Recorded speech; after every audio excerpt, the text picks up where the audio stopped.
Good morning, good evening, good afternoon. Welcome back everybody to a bit more of another solo character single job challenge in Final Fantasy V. This time with the Time Mage, as it was chosen last time through the straw poll. For anybody curious, the next straw poll for the next class that will be chosen is up. We do now have Necromancer 2.0 in there, which means it will be a Necromancer with all the dark arts unlocked from the get-go. In case you would like to see that.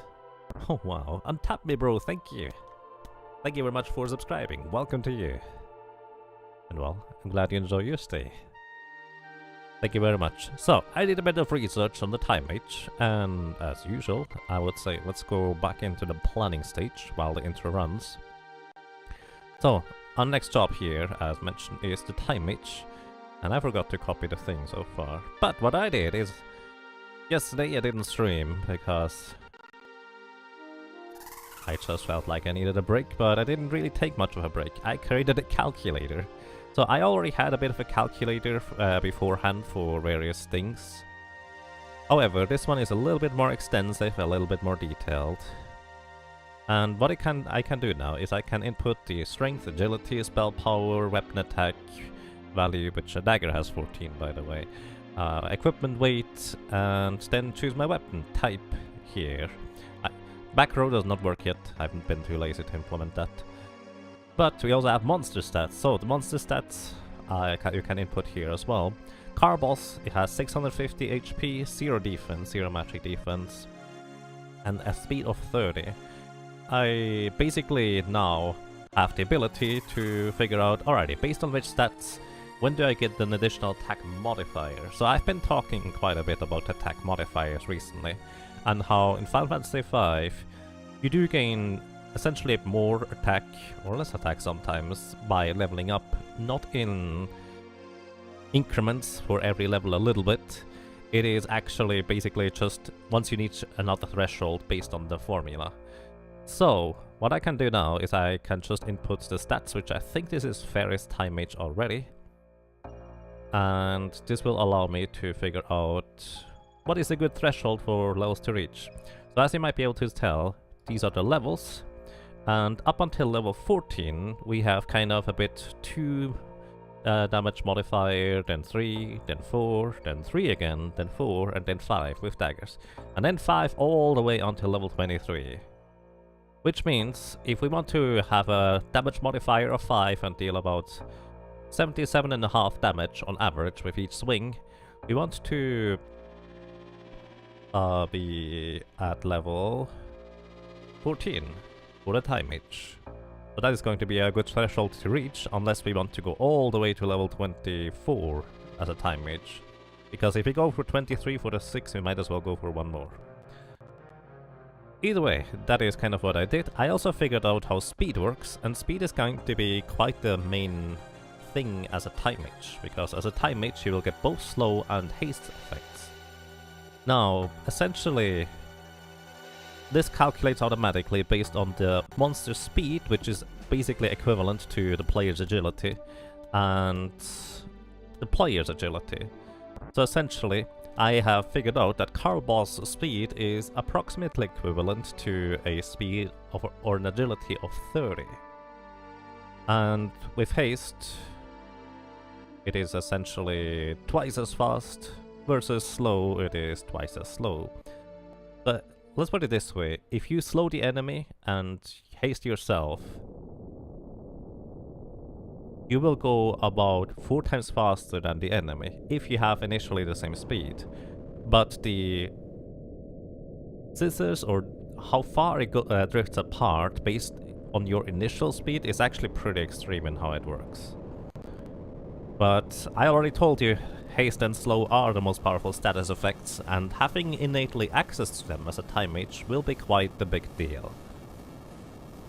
Alrighty, I would say the game starts, and also one thing I kind of, forgot to do is I forgot to tell you guys, hey, if you would like to tell us what butt is going to be named today, which window color we should have, and whether we should pick Ferris or butts first, feel free to write !join in order to join the raffle. So this is not just for butts or fairies, this is also for the name and the window color. So right now, Butt's name is coming up rather soon. Let's let me set up the stuff real quick. Battle speed, always too slow because it really only affects enemies. Message speed too fast because we don't really need to see it for that long. Cursor set to memory so it will start where we remember. Window too short, that way it's instead of a list of items, it is just kind of up is attack, left is your primary ability, right is your secondary ability, and down is your items. And I prefer it that way. Window color we will define once we pick a winner, and first of all, the very first winner that is going to be winning can choose to tell us what Butts' name is. So yeah, I kind of missed that. And also, speaking of missing things, Galardir Gaming, thank you. There we go. Thank you so much for subscribing with Twitch Prime. Welcome to you. And well, I'm glad you enjoy your stay. Thank you so much. Time for time, indeed. Thank you for the good luck, guys. Brother Cakes and Person Down Under. And also welcome to you, Galandir Gaming, MacAngrimstein, and Ryok. I hope you guys are having a pleasant day so far. And welcome to anybody who has joined us for the raffle. Once again, the first winner will tell us what our Butts is going to be named. Keep in mind it's a Time Mage. I always like something appropriate. As in, let's put it this way, I'm never going to write something inappropriate. So that is out of date. But if you have something fitting for Time Mage, that would be interesting. If not, just pick whatever you feel like. We don't yet know whether it's going to be Butts or Ferris. Either way, we are going to be naming Butts. So please select the name Ryok. You just joined and you win. Nice. Alright, Ryok. What do we name Butts in this case? Also, I'm gonna choose the next person real quick to tell us whether it is going to be Ferris or Butts as our main character. Are you ready? Let's see. So, the person to tell us whether it is Butts or Ferris is going to be Plat King. So, Plat King, if you would like to tell us whether it is going to be Butts or Ferris, that would be nice. Chrono, if you get enough spaces. I believe we do. I think it's 6 spaces. Yes, indeed. Nice. Alrighty, I like that one, Ryok. Thank you very much for choosing. We have our main protagonist, Chrono. And Plat King tells us to go with Ferris. Thank you very much. I really appreciate that. And the third person will be able to tell us which window color we should go for. So, we are not going to be choosing something that is really hard on the eyes, but if you have a general preference, let's say, just tell me the color and I'll try to adjust it to as good as I can. Are you ready for that one? Let's see. You were planning Timex or Rolex. You got the name. Nice. Galandir Gaming, if you'd like to choose the background color for the windows, feel free to tell us that also as well.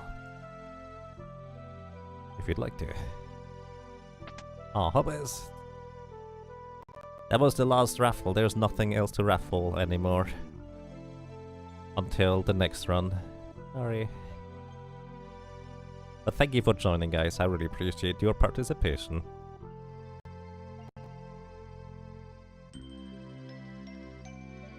Purple? I like purple. What kind of purple would you like to have?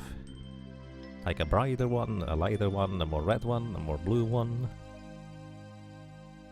Unlike the Final Fantasy V for Game Boy Advance, you have a much wider range of colors you can access in this one, because it's essentially RGB, red, green, blue. Not precise values that we can input, but we actually have quite a decent range. Chrono's the first that came to mind. I like it. I mean, I like it.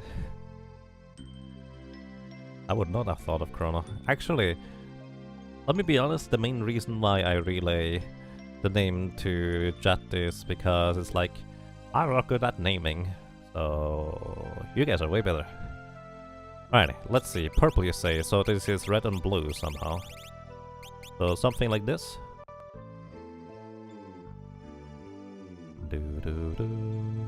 Blue slash purple, so a bit more blue, a bit less purple, a bit less red. Something like this. You trust my judgment. A bit more blue. So a bit more blue, purple-ish. I hope that's okay. If you would like to have it a bit adjusted, feel free to tell me, that's okay. So yeah, thank you very much, guys. That's really awesome.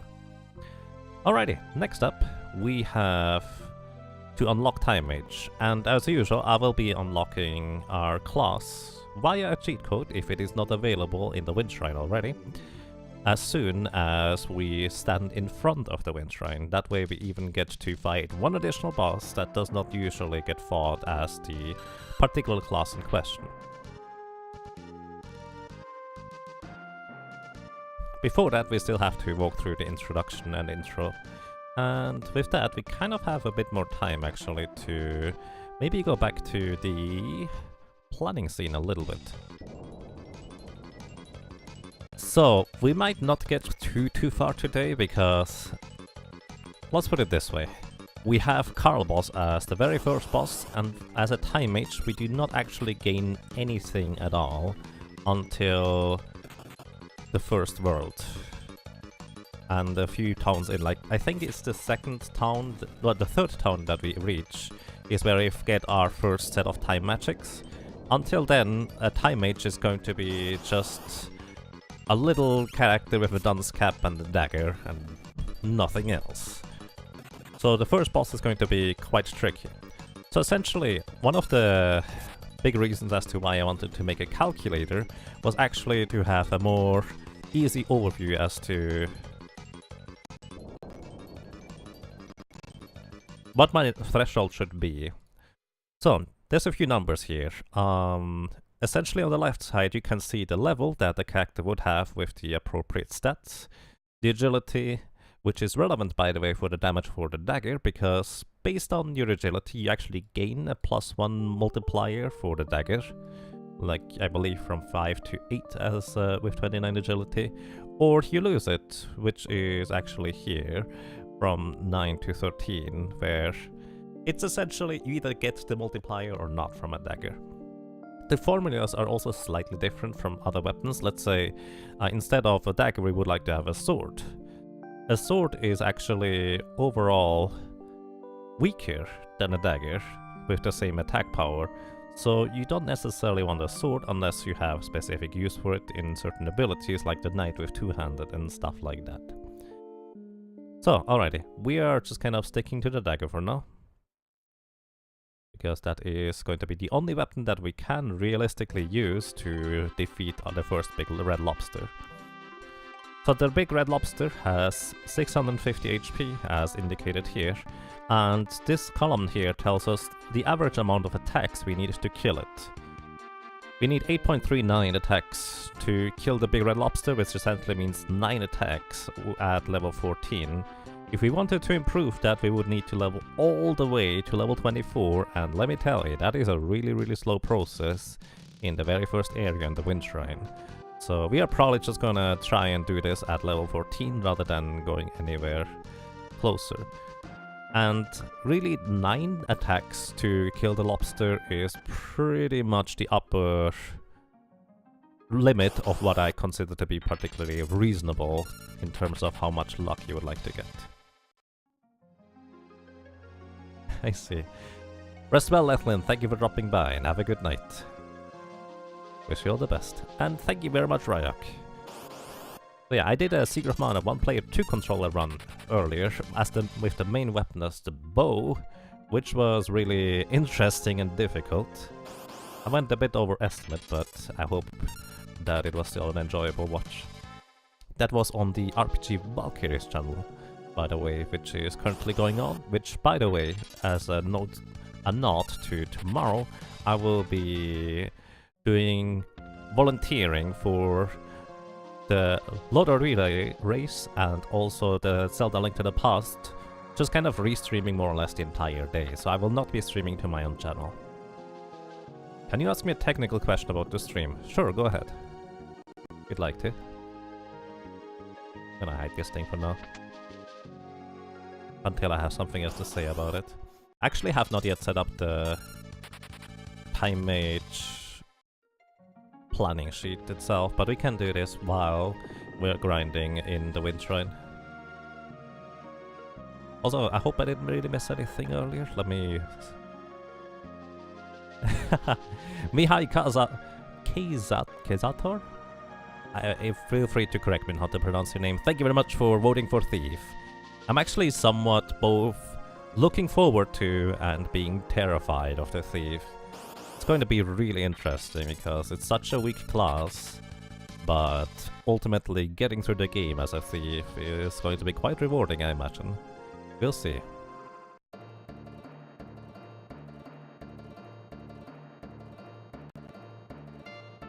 No bad to lurking, enjoy your lurking. It's pretty excellent.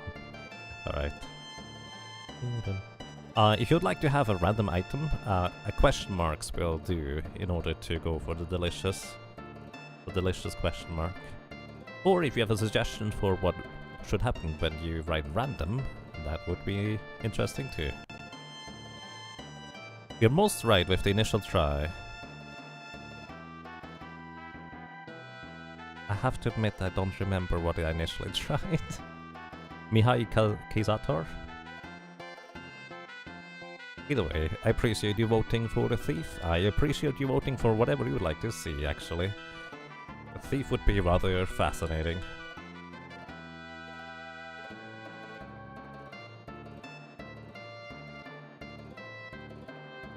And yes, Utikaria, Thief is...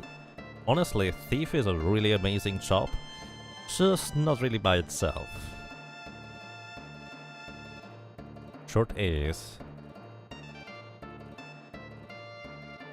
Mihai Kazator? Something like that? Mihai Kazator?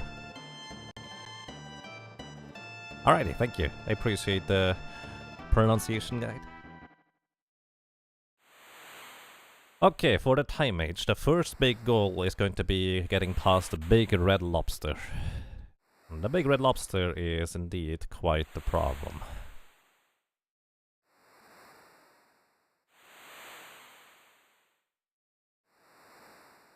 For anyone who has not yet seen a drawn-out Carl boss battle for a single character or a solo job challenge, unless you have something that is particularly strong against him, you will usually struggle quite a bit to defeat Carl boss. And hey, Mayuki Zero, welcome to you. I hope you're doing well. Final Fantasy V Steam version has a problem streaming.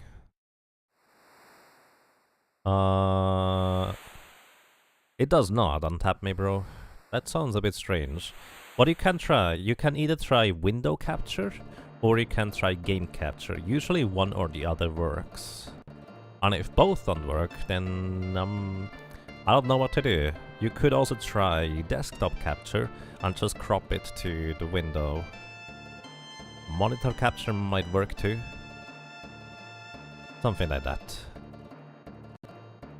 There are certain Steam games that just are troublesome like that. Either way, Big Red Lobster, Carl boss. So the biggest problem about Carl boss, which... Maybe I should actually show you the algorithm thing that encapsulates Carl boss. So, there's this gigantic sheet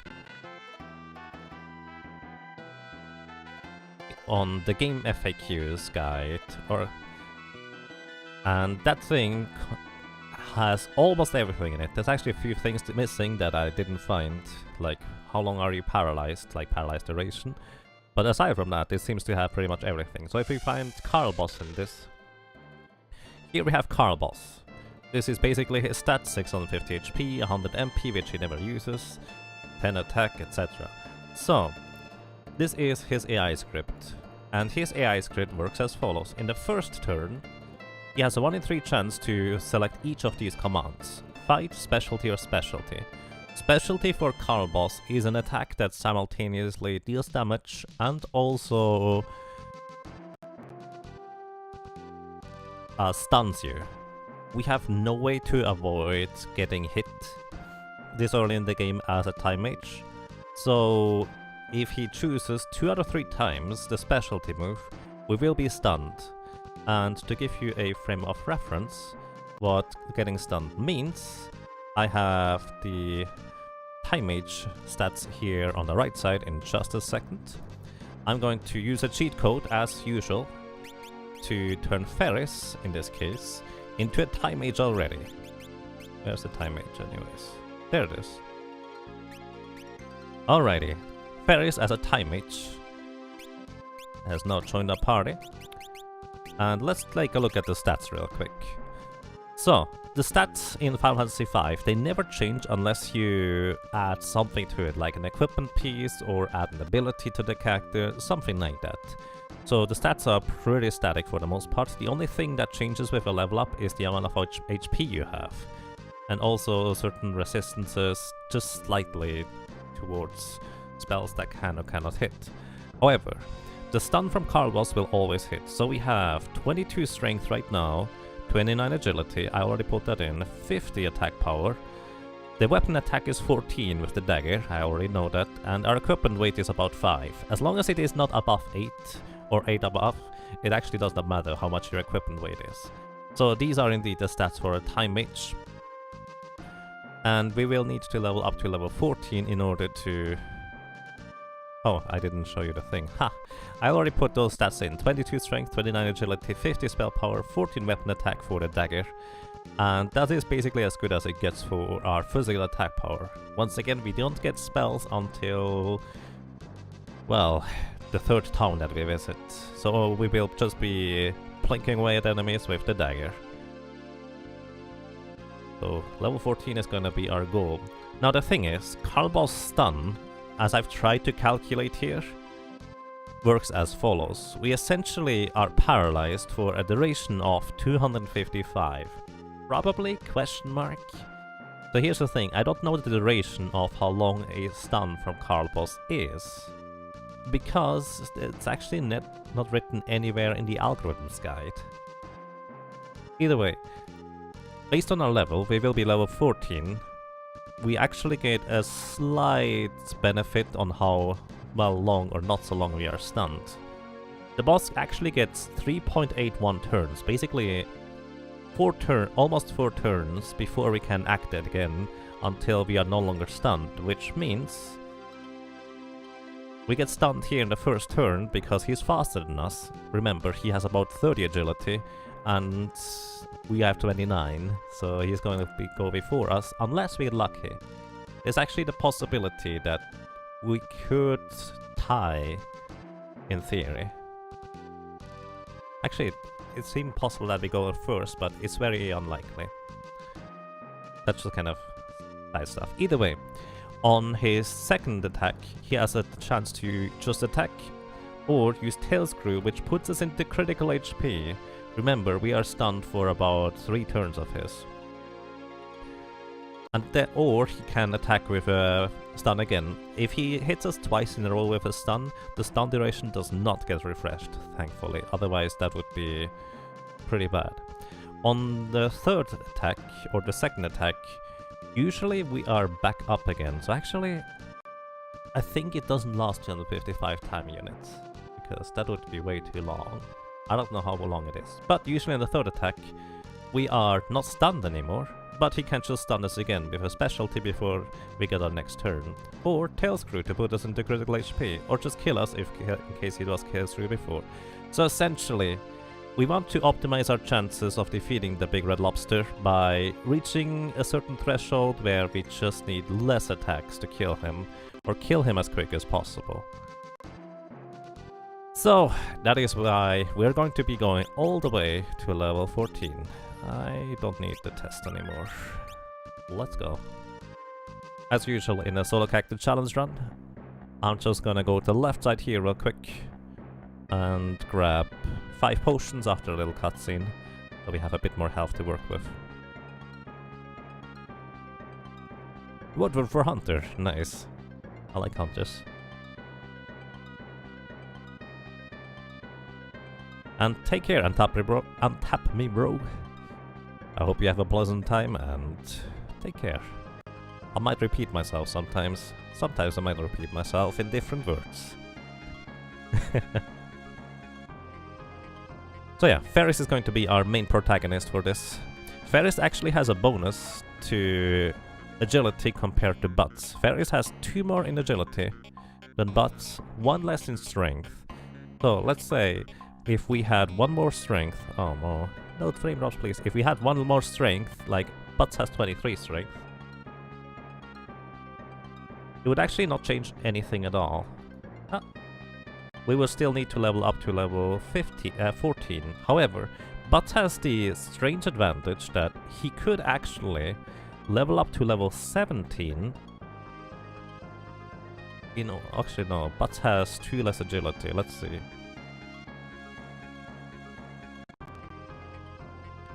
Alright, actually it's still the same. Butts actually has the strange advantage that he could level up to level 17 in order to only need 7 attacks in order to kill Carl boss on average. Which may vary, but 17 would potentially be still worthwhile. But we are Ferris with 1 less strength and 2 more agilities. So the higher agility actually comes back to bite us in that we don't even get really an option to get an additional attack multiplier. So to explain real quick what happens. Essentially every like 6 levels we gain an attack multiplier for strength. So the next one is approximately at 12, and then the next one would be at 18 for a strength. But the problem is that at 17 we still have the attack multiplier addition from the dagger bug, but at 18 we no longer do, which makes this kind of awkward because Ferris just doesn't get any benefit or change in damage at all until level 23, whereas Butts would. So if we wanted to increase our chances to win, we would have to level way higher with Ferris than we would have with Butts. So there's that. So, just kind of that as a heads up. And as usual, we want to help our friends to go back to bed as soon as we can. I should have unequipped their weapons. It's a bit late now, that's okay though. So, worth noting, Ferris always starts at level 3, so she has a slight advantage in terms of how much experience she needs in order to level up, but that is a very, very slight advantage. It's like 3 battles, maximum.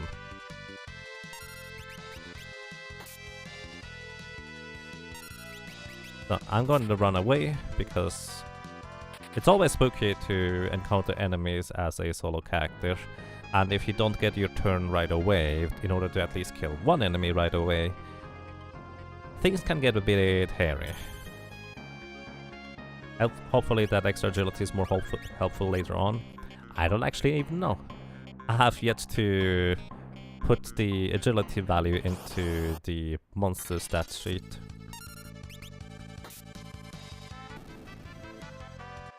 Because so far I've never actually never really put or used agility or taken agility into account for things. Because I just didn't feel like it was all that worthwhile since I didn't really understand it until I created a little calculator. So there's that. Hey Zuka Blue, welcome! Hope you're doing well. Also good evening to you, Transporter. Hope you have a nice day so far. So I'm actually going to stay here until I'm about level 5. And then we want to try and take on the Winged Raptor. Or we could just continue leveling for a while, because this is kind of what we're gonna be doing.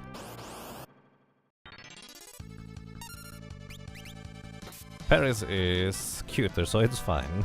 Fair enough. Entangle is not pleasant. Let's see. How long would Entangle last? I have no idea. Unfortunately, I didn't find any values for Carl Ball's stun attack on how long that would last, but you can see we get stunned and we are just slightly too fast actually out of the entanglement. If we were slightly slower, we were still stunned and the entanglement could not have replenished right there. So kind of curious how the agility is actually bad for us right now. But at the same time, I would prefer not to level up too high in this first Wind Shrine, because leveling up in here is quite a lengthy process. Enemies don't give a whole lot of experience. They are annoying like the White Snake here with entanglement. And if the White Snake is in the back row, I actually can't really attack it and kill it with one swing initially until I'm a bit higher level. To give you a frame of reference, once we reach level 5, like right now, we gain a little bit more damage. And then at level 6 we immediately gain more damage again thanks to the agility modifier. Time Mage is sad early game, we just poke everything with a dagger. Indeed. But the funny thing is, once we get our dimensional magic, the Time Mage is probably one of the craziest classes. Despite not being fast, well, actually, the Time Mage is fast in combat, but it's not gonna be fast real time, let's put it that way. Despite not being particularly quick overall, because the Time Mage goes so much faster than the enemies, it is a huge deal to be able to take care of the enemies within a very short time frame. Without leveling up much at all. And also, another thing I haven't even mentioned yet, the Time Mage, by the way, can equip staves. So the weapons that Time Mage can equip is daggers, as you might be able to tell, which is good because otherwise, if we had to defeat Carl boss with rods or with staves alone, that would be a huge pain. I've done the staff version before, it took forever. Either way, dagger is really nice to have. I don't know what level the black goblins are, but if they are the same goblin, sure, the same level as we are, I kind of want to kill them first.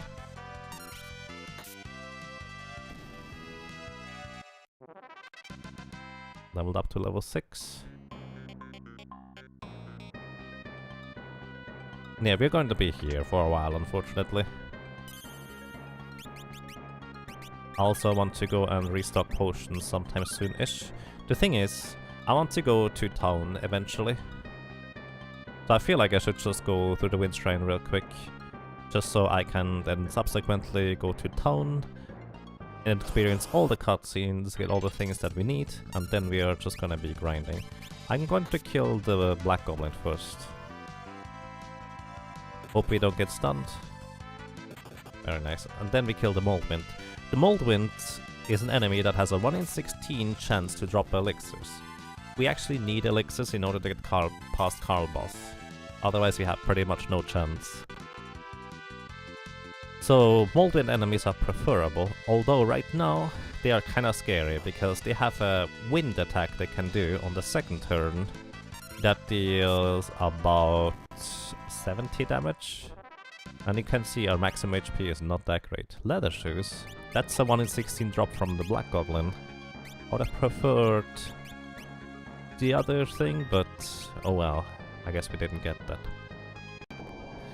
And here we go, this guy is the first boss. The Winged Raptor. I like to forget about him and just call Carl boss the first boss, because this is more or less just a tutorial.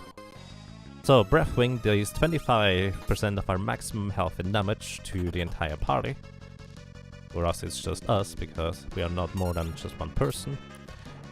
He has a bunch of HP, I don't even know how much it is. Maybe I should look that up sometime. Either way, when he's in this form, he has a lot more defense, and a lot more defense than we can possibly punch through with a measly little dagger. So I'm just gonna wait until he comes back outside, and then hit him again a few times. Looks like a lot of bosses are vulnerable to slow. Yes, actually. Slow is one of the most powerful status effects if you have somehow access to it. By the way, we just learned Dimensional Magic level 1 as a Time Mage, which really doesn't do anything for us, unfortunately. Because I don't think the Time Mage actually learns anything useful as a chop that he could use for himself, or herself in this case. Here's a staff, if you want to use a staff. By the way, I do have the stats for staffs or staves in my calculator too, and also for rods. The weird thing about a staff is, by the way, that a staff is essentially an axe for all intents and purposes in the code. It ignores enemy defense, it has a 30% chance to miss, which is kind of reason alone to not use it, Actually, the staff might have like only 10% chance to miss. Either way, any chance to miss is really bad for us. And the damage variance is pretty crazy. It goes from 50% of the damage to 150% damage. It's not the greatest if you have to deal with car boss with just the staff.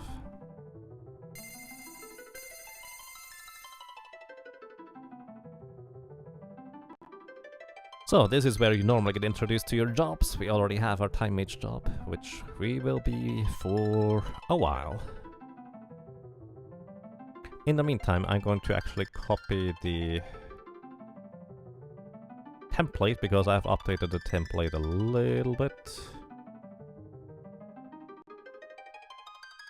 Let's see real quick. I think this is the old one. Did I copy it over? Yeah, that's the new one. Alright, I can delete this one.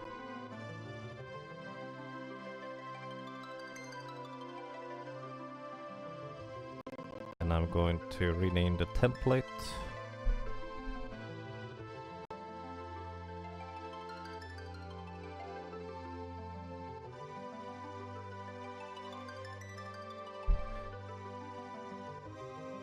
Then we are going to duplicate the template.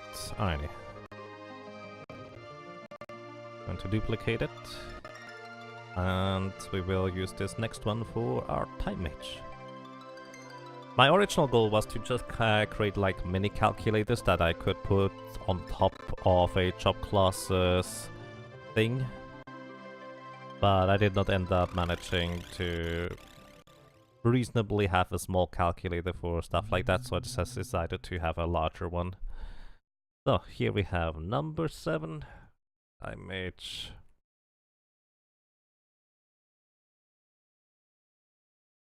Alrighty, since last time I implemented water and earth as a weakness element. Also what I did is I updated the sheet with stuff like when enemies are either absorbing or completely invulnerable to certain elements, like liquid flame is completely immune against surprising amount of elements. So I won't have to worry about that anymore.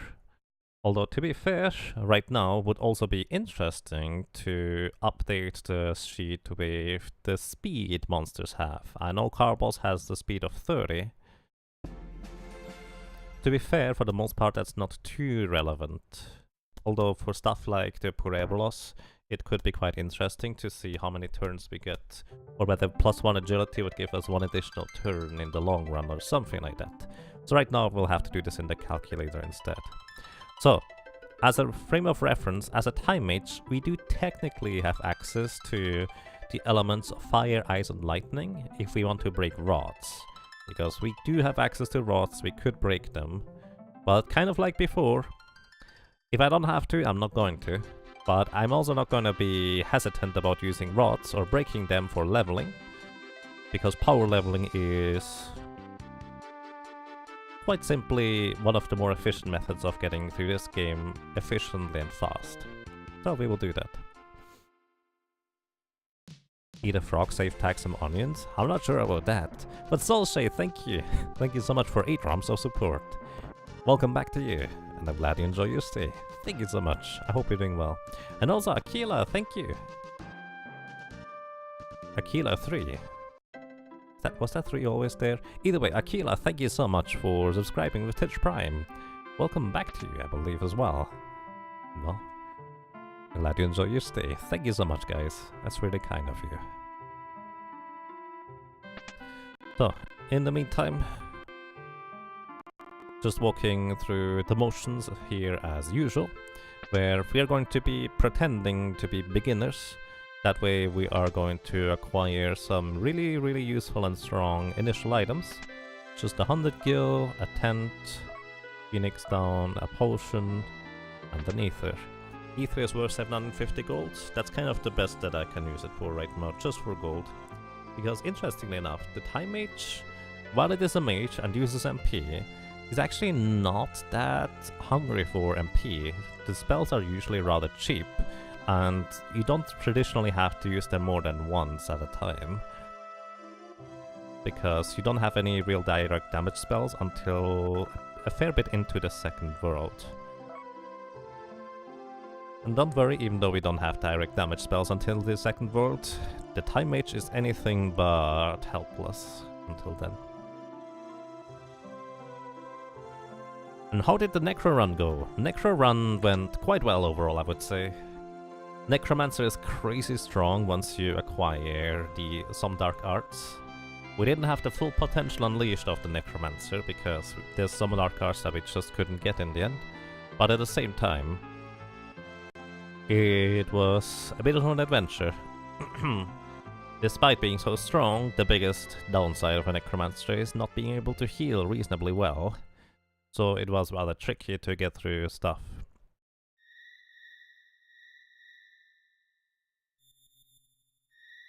It was always there. Someone was me before you got a chance to be you. I see, fair enough. Either way, thank you so much. I really appreciate that.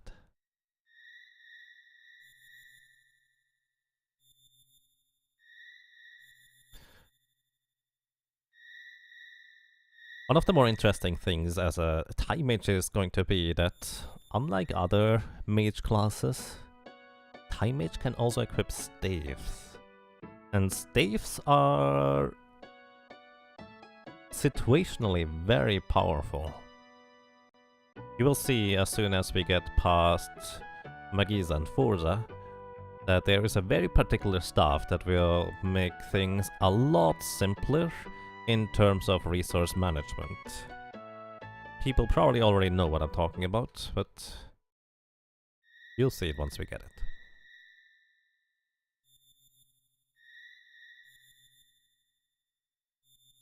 But before we get even to Magiza and Forza, we have to get past Carl Boss. That is gonna be a bit of a journey. I'd have to say we need at least 5, 6, 7 elixirs. Approximately, because we need a few to get past Carl Boss. Depending on how lucky we get, we need a bunch more. But we also will kind of need a few in order to get past Siren as well, actually. Probably. We'll see how that's gonna go. We do have certain other things that we can use.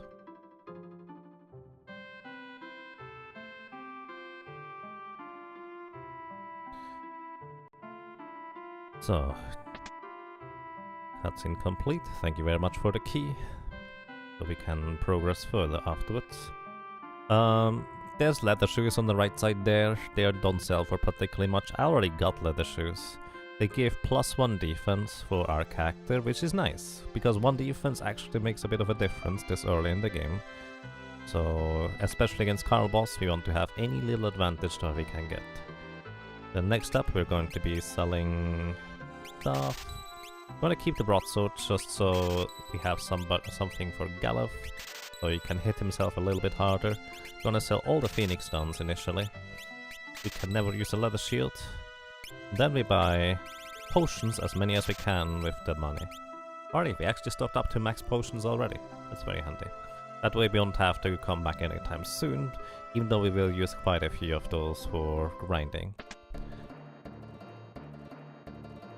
Alrighty, and before I continue much further, I'm gonna take a short break. Short bio break, be right back.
Alrighty, I'm back. So, by the way, Falthorin?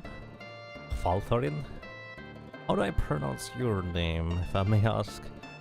Like the H at the beginning kind of makes me think like something like Falthorin, but I don't actually know. But thank you for your kind words, I really appreciate those. That's really nice of you. Some things that I really like doing personally are challenge runs. And I also just kind of love knowing certain games in depth.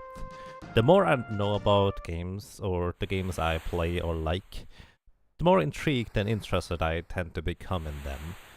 And once I know a game very well, I like to just see how far you can push it with various types of challenges.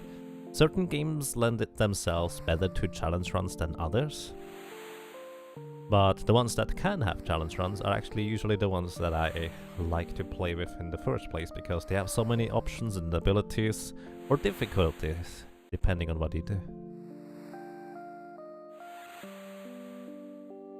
Just call you Thor. Alrighty, I'll try to remember that, Thor. Sounds good.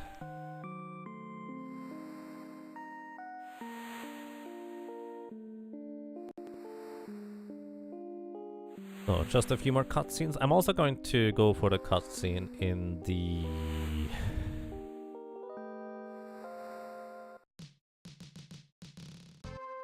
canal real quick, even though I'm not gonna go in there yet.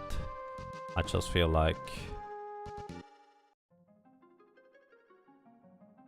getting this out of the way too real fast as well. Also, somebody mentioned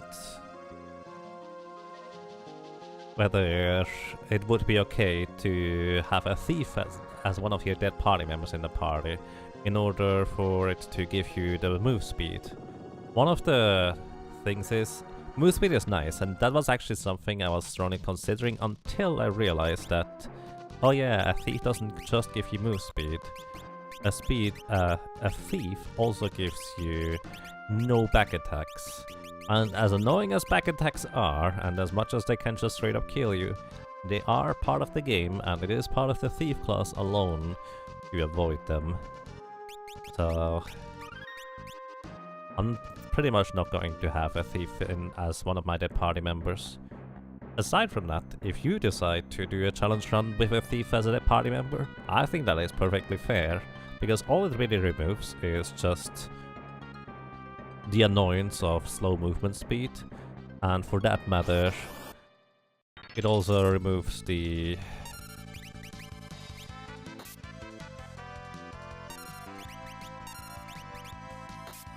it kind of removes the problem of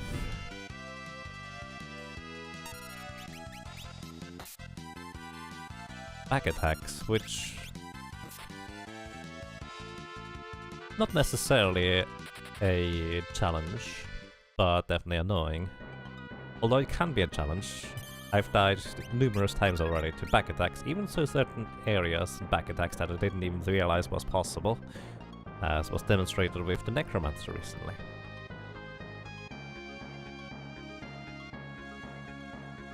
But yeah, the thing about challenge runs, I dare to say, is it needs to be fitting for you. Like, I say, I just don't want to have a Death Thief in my party because it prevents back attacks. Yet, I would fully understand somebody who just would endorse all of those properties of a Death Thief in a party. And if you would like to play the challenge run that way, I think that is perfectly fine. Because really, the biggest difficulty about those challenge runs is how do you acquire resources, how do you get elixirs, how do you get levels, how do you get past certain bosses with the tools that you have. And if you just break rods all over the place, have a dead party member as a thief, that is not any less valid in my opinion. I got stunned, and I'm kind of scared of the Black Goblin, because I think they are level 7.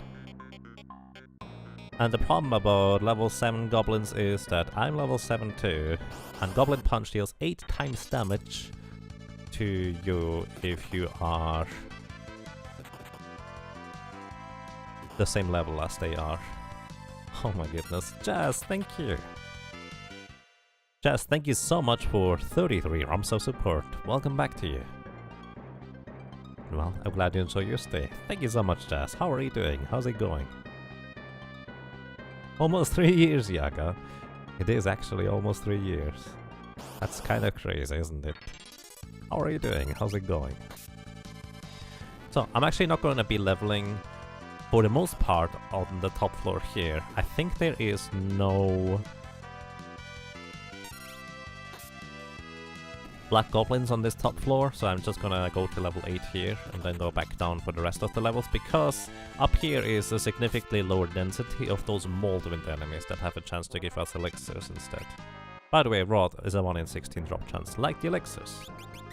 Oh, come on, give me elixirs, please.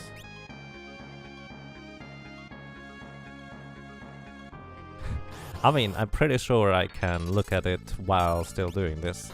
Because what I'm also gonna be doing is I will be...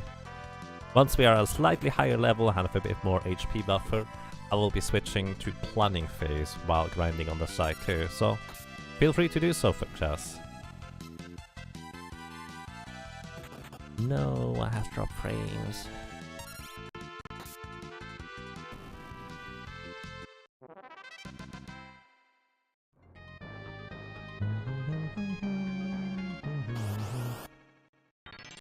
Color comes... Holy... Wow. That's really good. Did you draw that today? I see. Wow, that looks really nice, actually. Holy cow. Because I did a bow run. That's really awesome. Thank you so much, Jazz. Hope we even get an elixir. Looks like you bring us good luck. We're also level 8, let's go back downstairs. He slaved over it. Yeah, that's really crazy good. Oh, smokes. That is Randy from Seeker of Mana, yes. Or just a boy, if you don't like the name Randy. But yeah, that looks crazy good. I like it. Would you mind... Do you have... Did you tweet that, or would you like to prefer not tweeting it yet? Until later or so? Because I would like to show that to people. Maybe even in Discord or so. Started my run at 5:30. For me it was actually... like 7:30 in the morning? I don't know what it might have been for you. But yeah, that's really nice. Ouch, there's an arrow, 76 damage. You can see their second turn is really spooky, and that's why I want to get rid of them as quick as possible. We get 2 elixirs already. Wow. Really nice. It's 11 PM now. Oh, I see. So you've been working on this thing since like 6 hours or so? Well, 5.5, I guess, but still, that's crazy.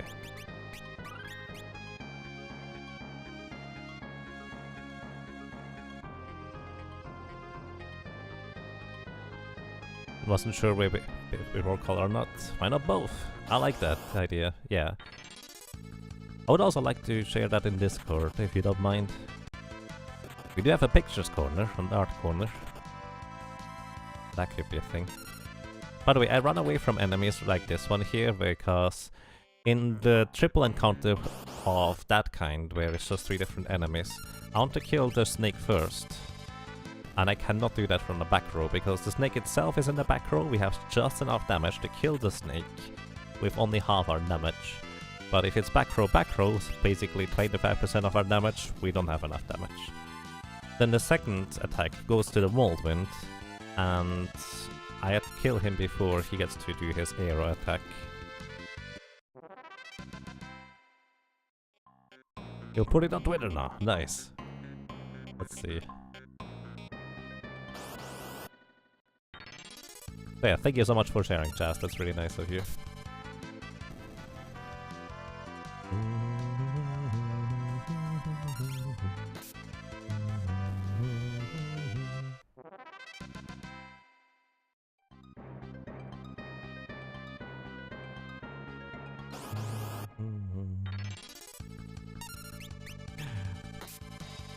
It's a one-player, two-controller run, but that's okay.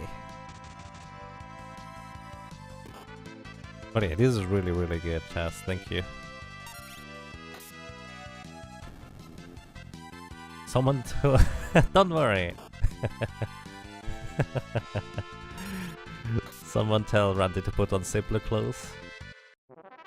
But not as simple as the one in the SNES manual. Oh my goodness, another elixir already? Wow. You're definitely a good luck charm, Chaz.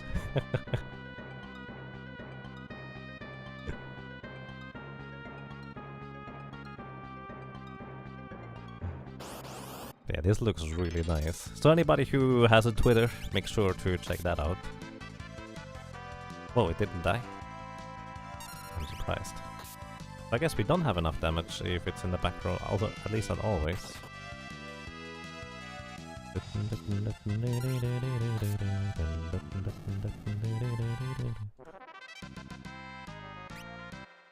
think we get a lot of 1 in 16 drops right now.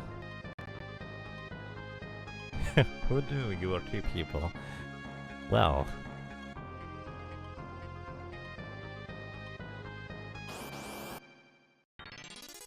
Well... The guy on the left tells me I'm only 1 person. Oh! Oh, I see what happened. Oh, I see what happened. So this is actually the perfect demonstration for... You know, earlier I one-shot a snake that was in the back row, right? So my damage was halved, but it was still enough. But now... Now that I'm level 9, go to the calculator. At level 9, we actually deal less damage than we did at level 8 because we lose the attack multiplier from the dagger. So until level 12 we will not be able to one-shot snakes that are in the back row anymore. So we just have to work from the front row to back row if anything at all. Or attack the snake twice. Either way, that is just... the craziness this implies, I guess.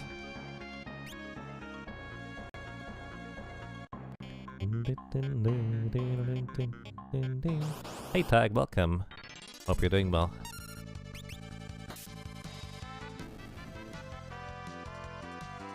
But on the bright side, my calculator seems to work perfectly fine. It seems to be accurate, so that's nice.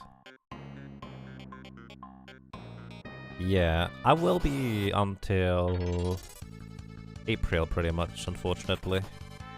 That is when I will get back to a more European/US friendly schedule.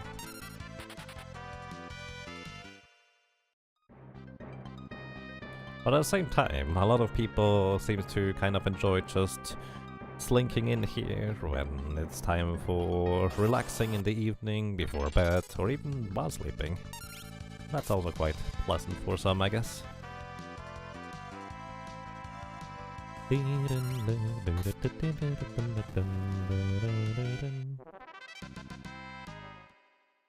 That's me. Nice. I'm glad you like it here. Hey, Wicked Gamer Dude, welcome. Hope you're doing well. What is wrong with American schedule? Well, American schedule is in the middle of the night for me. So, since I don't live alone here, it is kind of difficult for me to stream through the middle of the night because somebody would not be able to get any sleep because they have to work throughout the day. That is less than ideal.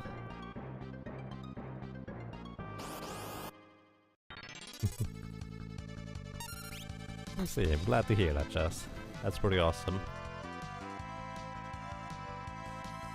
It's your comfy bedtime stream. Why would you be sorry for that? That's good. Am I playing as the doctor?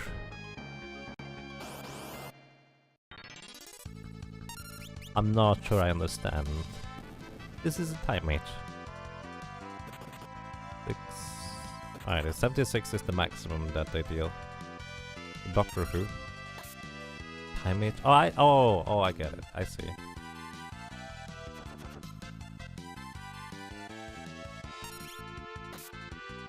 The only thing I really know is that we don't really have a TARDIS, so this might be more of a... Wow, another elixir. More of a Marty McFly rather than a Doctor Who, I guess. You mean Time Lord, Time Mage, same thing. No Time Lord either.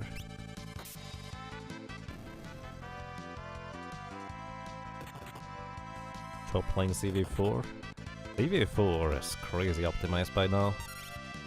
I have so much respect for people who can play the same game over and over again, because this is not really something that I personally can do for too long.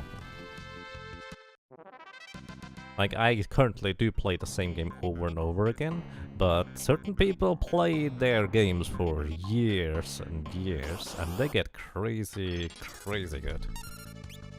I'm pretty decent at Secret of Mana, but in comparison to those guys' proficiency level at their games, I'm still just like 40% there, maybe. If Marty McFly dropped comments on people, Well, maybe when he was in the West, he didn't actually shoot with a pistol, but instead he shot with comets from the sky. It's Ferris, not the Doctor. That is fair. Ferris.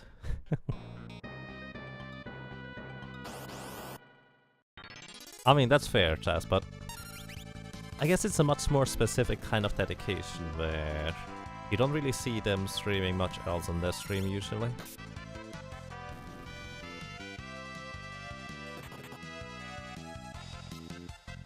Yes, Soulshade, it's true.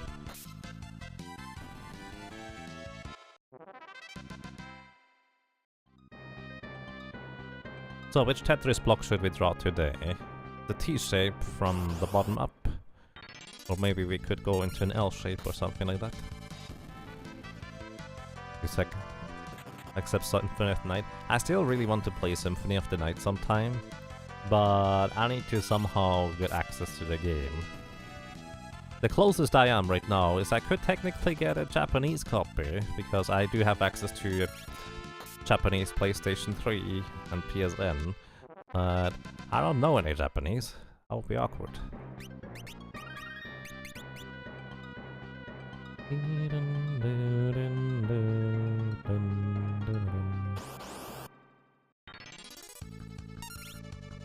These are my favorite encounters. 3 times the 1 in 16 chance to get an elixir. Let's see, what is 3 times 15 times 15 times 15.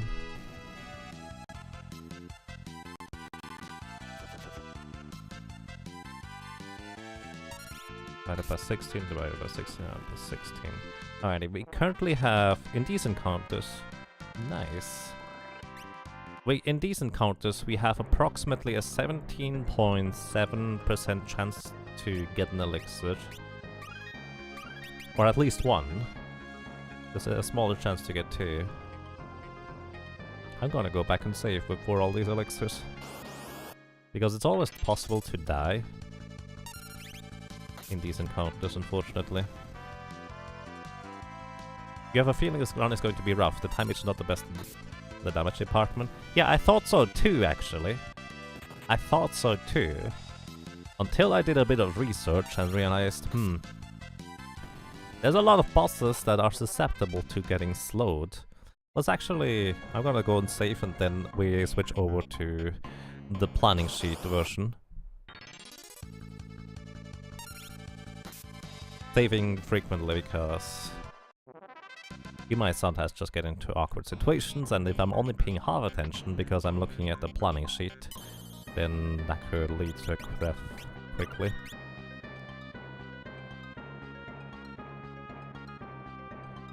Yeah, the thing is, you don't get Comet until World 2, so until then we will have to plink away for Dagger or break rods. That would be the alternative. Rondo. I see. Okay, let's switch over real quick here. Bum, bum, bum, bum. So, alrighty. Number 7, Time Mage. As a Time Mage, we have access to stop and slow spells. And also hold eventually, because this is one of the sets of things that we can do. What I actually should do real quick is, let me put in more columns, rows here. Might take a while because the spreadsheet is quite loaded by now with all sorts of things. So, there's that. Because what I wanted to go for real quick is...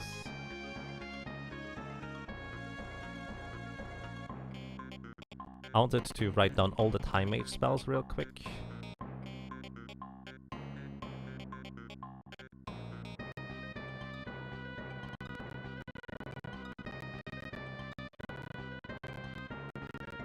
Also, my PC is struggling a little bit, opening up all those things at the same time. Let me actually close some stuff that I don't need right now. So this should make it a bit better. So, I would like to have not the Final Fantasy fandom, because that is an awkward one to look at. This one uses the...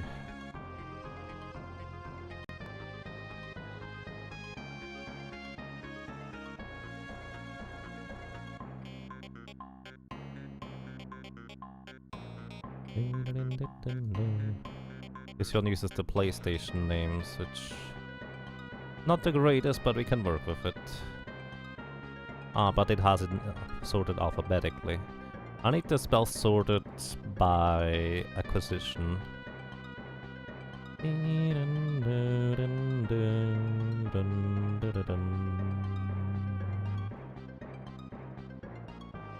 Well, I guess this one is still fine.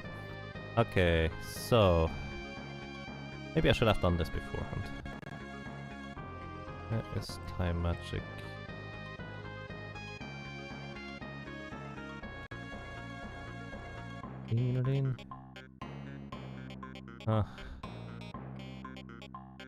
Unfortunately, this is not so much better. I'll look for doing this later. Because right now this is gonna be really awkward. Either way, we unfortunately don't have access to those spells until after Magis and Forza, so this is not gonna be relevant until now. Ult we don't get until a bit later, but Galore can be both slowed and stopped as a Time Mage spell. So, if you look at this bottom right square, this is slow. And so many bosses can be slowed. Biblos, Sandworm, Crayclaw, Adam and Timmy, the Rocket. By the way, Adam and Timmy is not even heavy, so we have some other options on top of it, because we can quarter their or half their HP. And also Soul Cannon. So many bosses can just be slowed. Actually, I would say the majority of them. There's almost no boss who is immune against slow. Atmos is one of them. One of many, to say the least.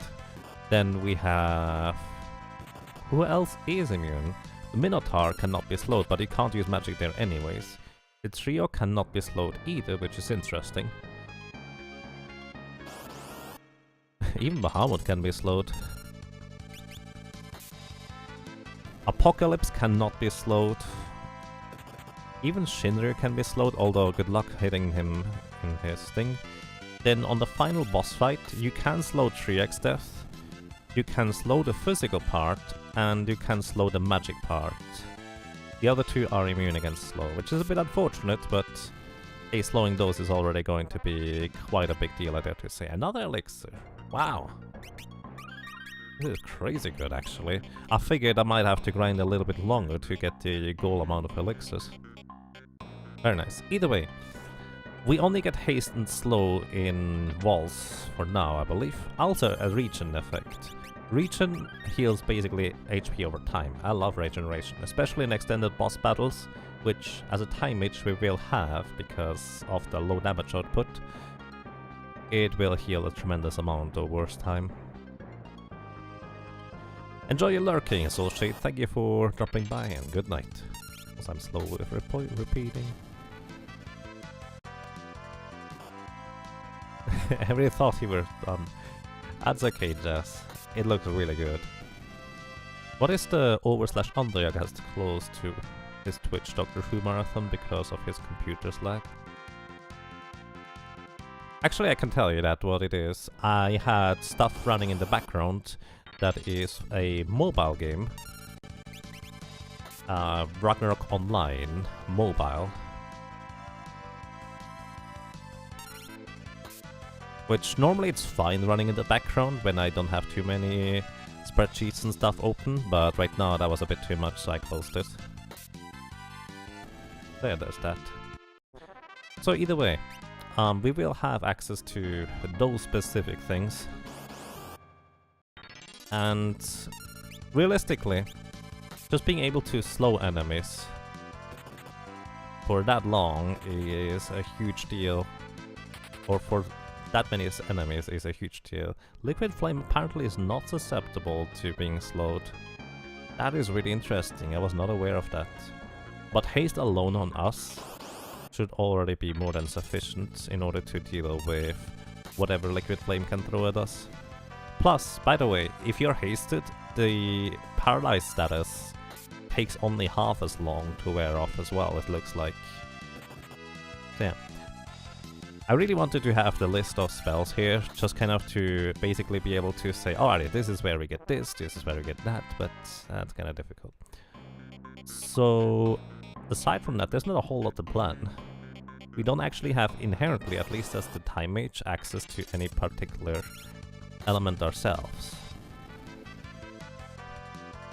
One of the things that I do want to figure out and plan ahead for is the Atmos battle. So as usual, I will want to try and take out Atmos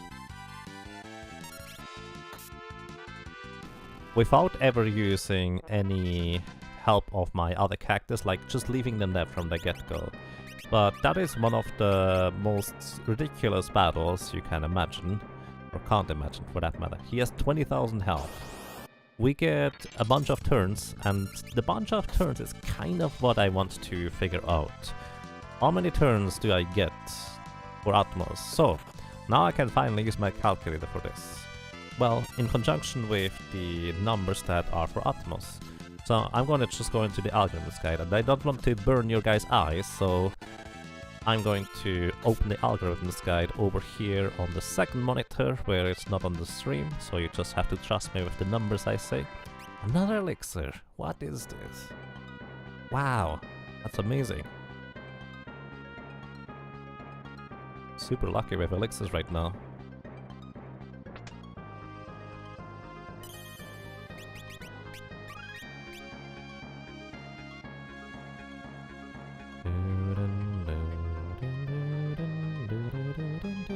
So, alrighty, let's check out Atmos stats real quick. Atmos? Is it Atmos or Atmos? It is Atmos on the SNES version. Alrighty, let's see. Atmos has the inherent haste status, which is why he's immune to slow. So, here's the deal. Atmos has a speed of 36 himself. Let's actually put in the enemy stats real quick here. So Atmos is level 41. He has 19997 HP. Oops, that's not the correct place to write that. 19997 HP. He has a speed of 37. No, speed of 36. How much defense does he have? He has 14 defense. And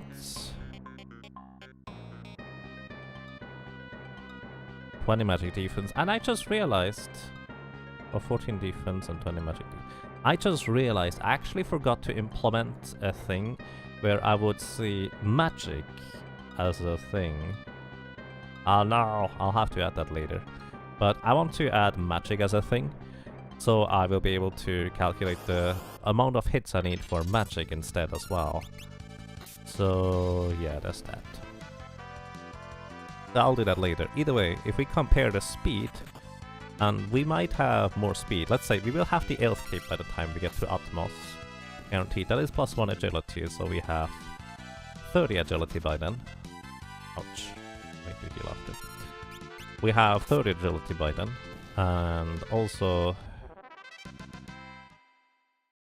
do we have anything else? We have the Dancing Dagger. Yeah, Dancing Dagger also has +1 agility, so I will be using that, so it is 31 agility. Do we have anything else? There's not really anything else that I can necessarily use or make or take note of,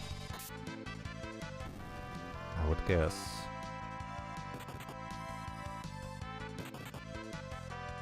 So yeah, 31 agility, which means we are slower than Atmos.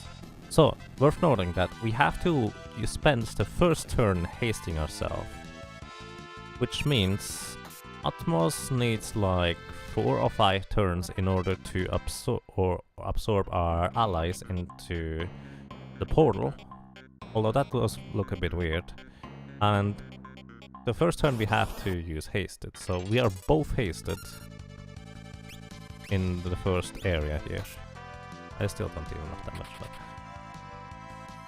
so the monster goes with a speed of 42, I will go with speed of 89 first. So he goes twice for 84 before I get 1 turn.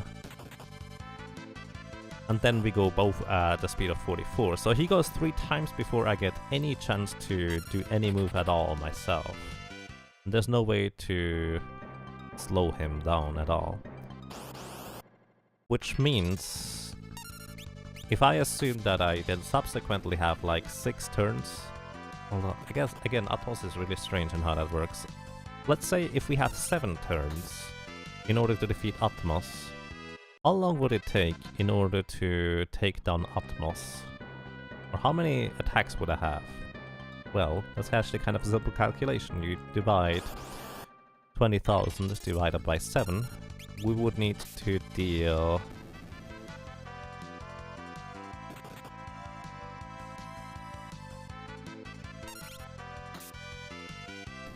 about 4,000... no. Just under 3,000 damage per attack, I would say. The thing is, the most powerful attacks we can do is actually breaking rods. So, I will do this for next time. I hope I remember to do that. I'll do this for next time. And what I want to do is essentially put in the calculation for magic damage and see whether, if I break rods, can I possibly defeat Atmos?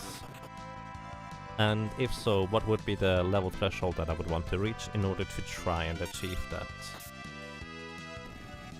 Because leveling in the first world is likely going to be significantly easier than in the second world, so I would want to level up to that gold level before we reach the second world. Another elixir, crazy. Also, before I forget about it, and sorry that I keep blabbering on, Joe Mac, or Joe MC, thank you for 5 months of support. Welcome back to you.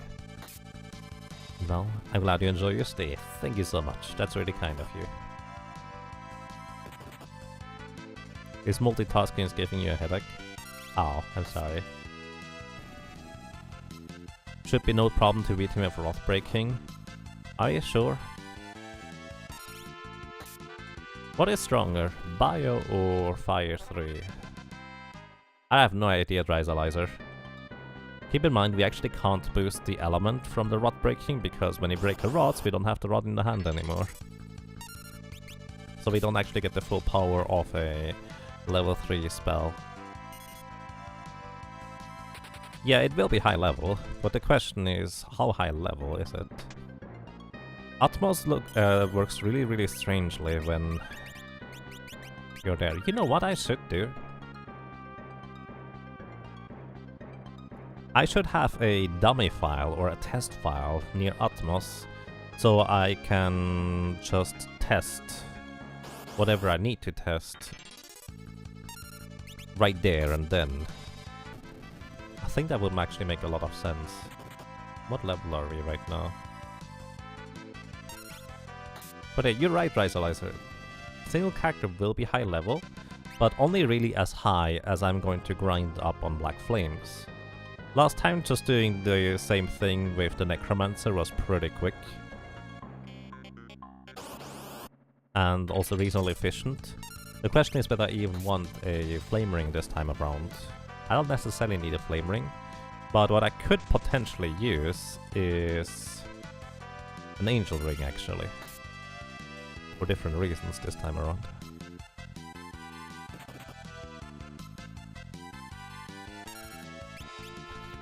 Have you considered a one character all jobs can only have to use each job from each crystal before the next crystal? And only can have to use each job from each crystal before the next crystal?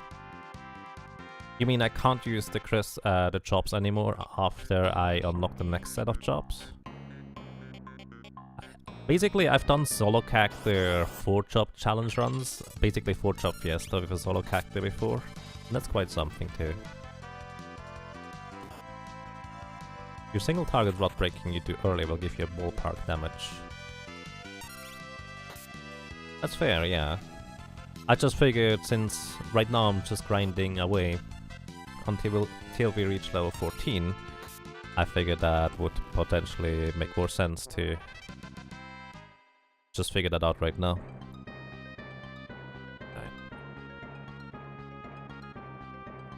We are level 12. Hey, we finally actually deal damage again, or at least more damage, where we one-shot the enemies in the back row. So 2 more levels and we're actually already ready for car boss, which was a bit faster than I anticipated.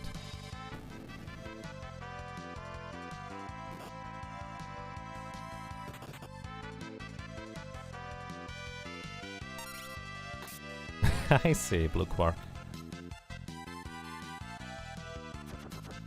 Thank you. I guess it is kind of the experience of doing something on the side while then thinking about other things. I'm actually pretty horrible at multitasking. Like, I'm really not good as an average person.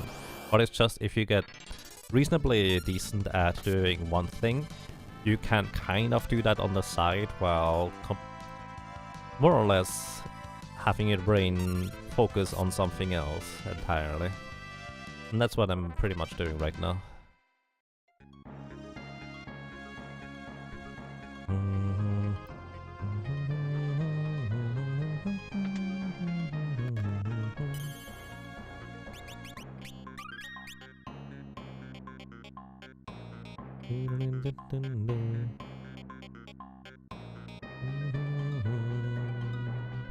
Yeah, I mean, it is really just press A to win the fights, most of the time, unless I want to target the mold wins first. Let me do a thing real quick, because I actually did not even realize that, but yesterday, or the day before yesterday, somebody made a food box suggestion, and I didn't really notice until now, and I really like it.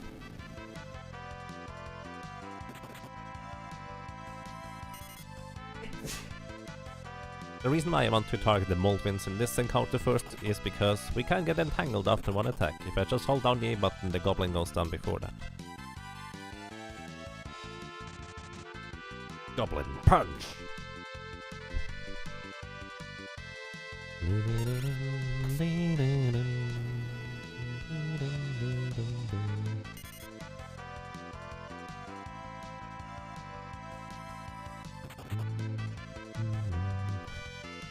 Don't get a cold? I don't know. I don't know where the cold is in the books right now. Probably not even planned in my calendar. I can't get a cold without the appropriate planning for that. That would be silly.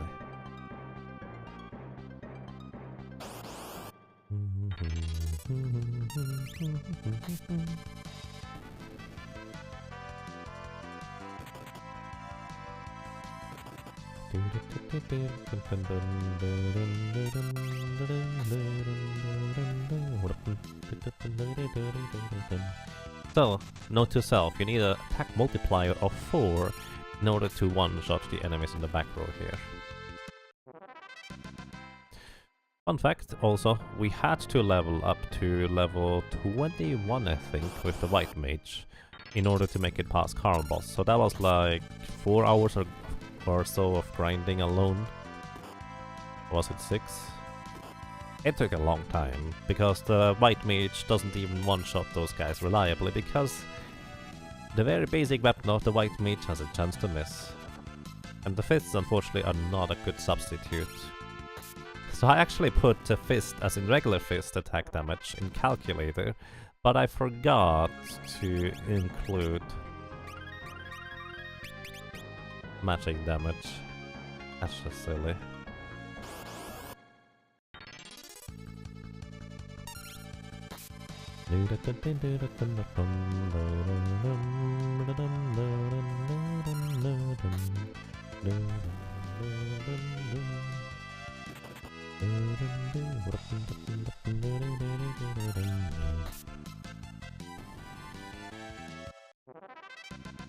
Wow, 11 elixirs already? Are you crazy?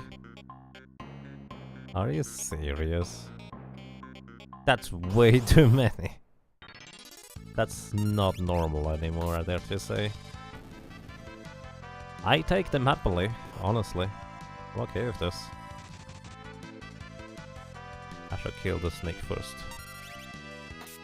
Even before the mold wind anyways. Lucky Time Mage, it looks like it. I started getting lucky when you arrived, Jazz. That's pretty awesome. And I'm saving after every one of them.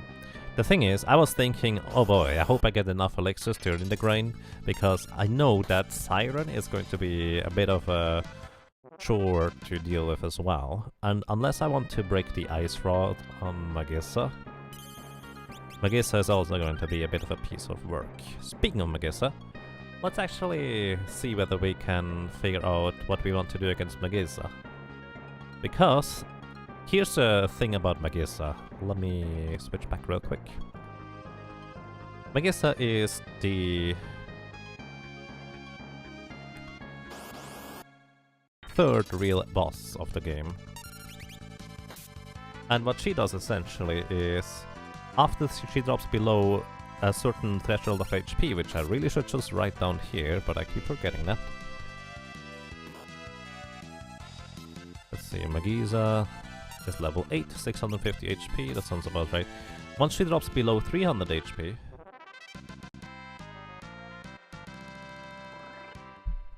Once she drops below 300 HP, she will summon her husband, Forza. So the trick is actually, if we can somehow deal enough damage to her before she gets another turn below 300 HP, we might be able to finish her off before she can summon Forza. The thing is, we kind of need to deal at least 150 damage per attack, which unfortunately does not quite seem reasonable.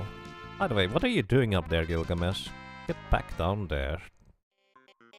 You're not supposed to be up here. No idea how you escaped, buddy, but get back in your box. Where's your box anyways, Gilgamesh? Where did you break out from?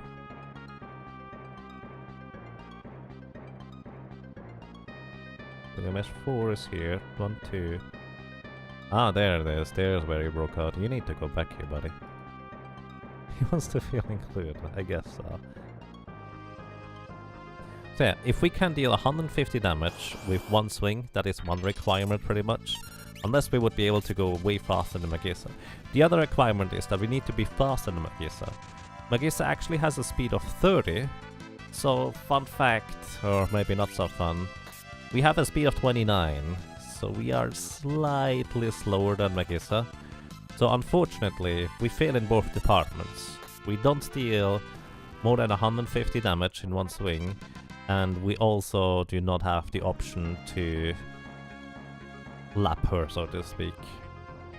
So unfortunately, we don't have an easy battle against her, so we just have to plan ahead for potentially dealing with Forza or breaking the Frost Rod. I'm just going to be curious how difficult it will be for a solo Time Mage, because there's not really anything else aside from just hitting her with a dagger we can do either. And if she uses Drain too many times, we might be in big trouble.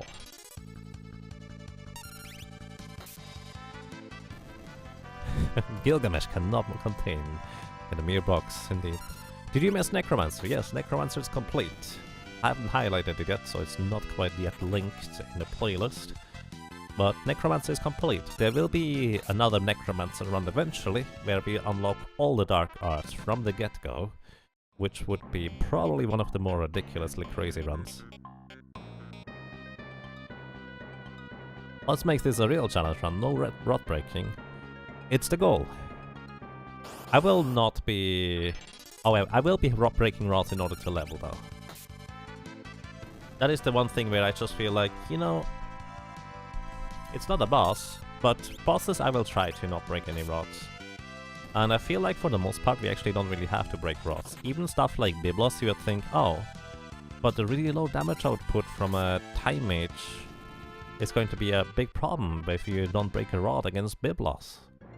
Well, it would be, but Biblos is actually not considered heavy.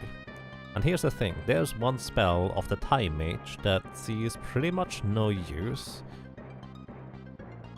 Well, technically two. But that spell is called Demi. And what Demi does is, it does never hit heavy targets, so it works against almost no bosses.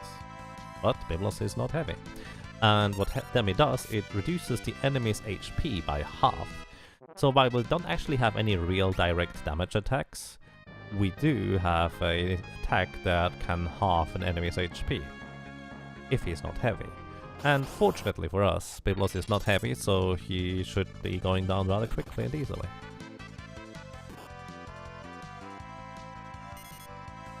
What about using a flail? I will. That is actually going to be the first thing I will pick up in the ship. Oh, that's true! I guess we would need to get really lucky in order for the flail to kill stuff. Could you please let me go? Wow. We could have easily died. That is kind of the scary situation right there. Thankfully Entangle missed the second time. I don't know whether the paralyzation hasn't quite worn off yet or what was the case, but lucky.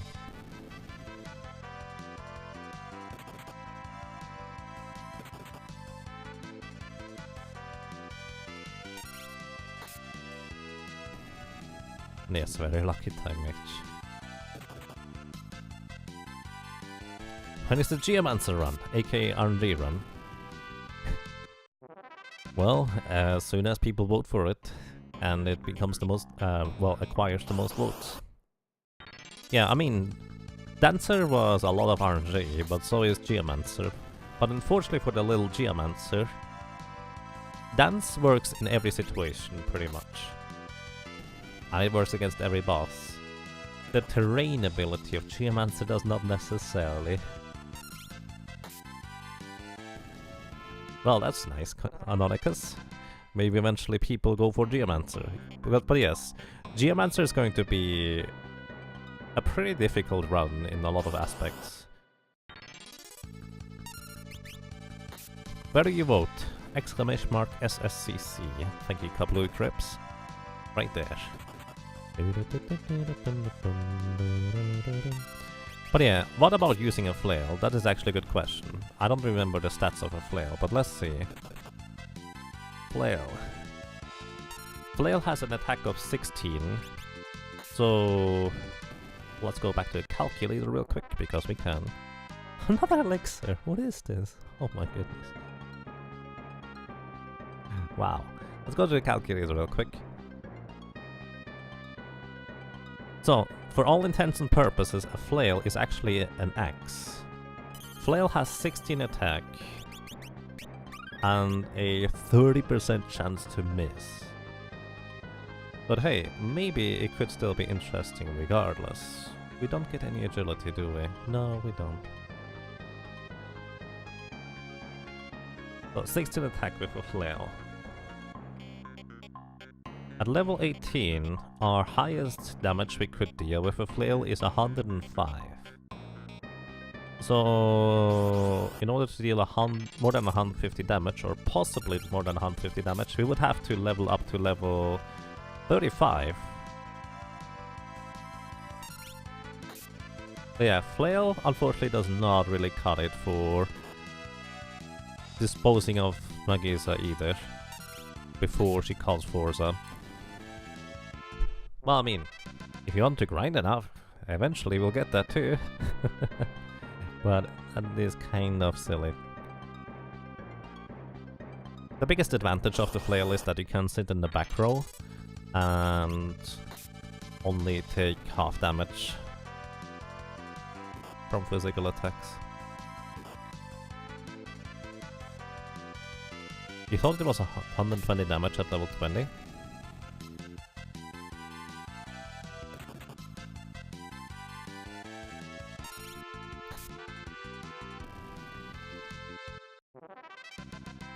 I mean, oh wow, another elixir?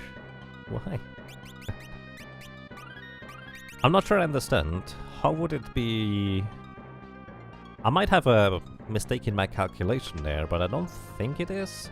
The thing is, a flail is like an axe, and it has a damage variance between 50% of its attack power times multiplier, and up to 150% of its attack power times multiplier.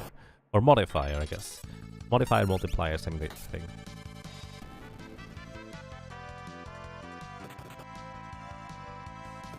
And the modifier you don't increase more than once every few levels. For a Time Mage it is once every 6-ish levels or so. So at level 18, at level 12, at level 6 we gain multipliers. And you only, at level 18 you have a multiplier of 5. So 5 times the base damage, which is 16. So that is 80 damage on average. But then it goes all the way down to 40, up to 120 damage with the flail, at least in theory.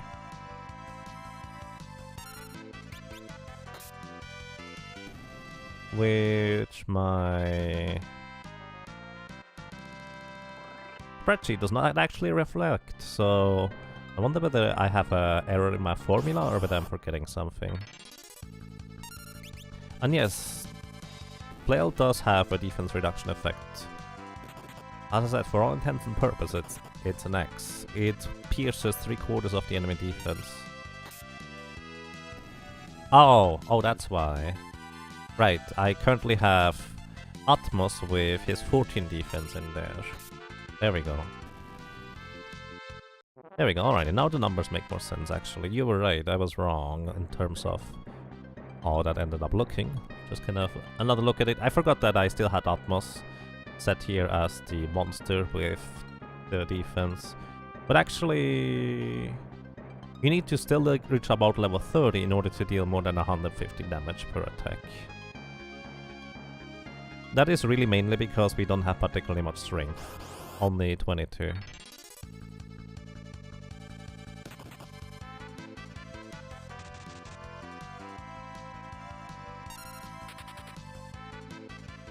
The 6-way time. Any specific reason why there's no multiple choice this time? Yes, actually, I did ask at the end of the previous run, what do people prefer?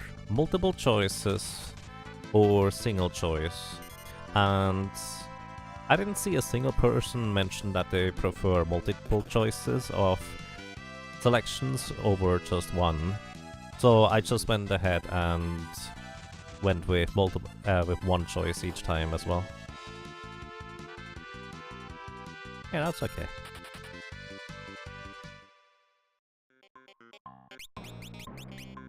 But yeah, a flail might do 120 damage, or 120 damage for... No, actually, you're right, Onslaught Gamer. You are right, 120 damage is what you deal with a flail. Even starting at level 18, you can deal 120 damage with a flail. You're right, you're correct.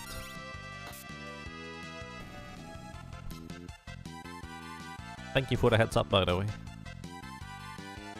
I really should think of the enemy's defense. I probably should pull the monster stats closer so I don't forget about them.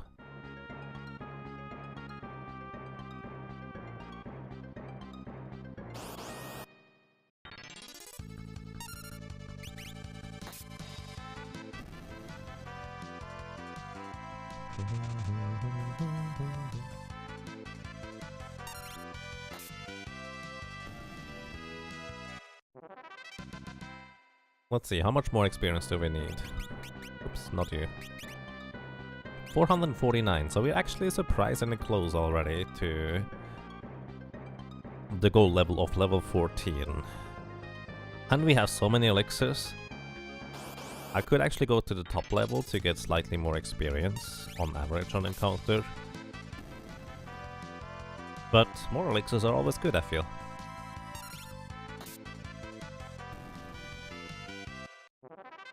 That way I can just more freely use them against even the other encounters like Magiza and Forza.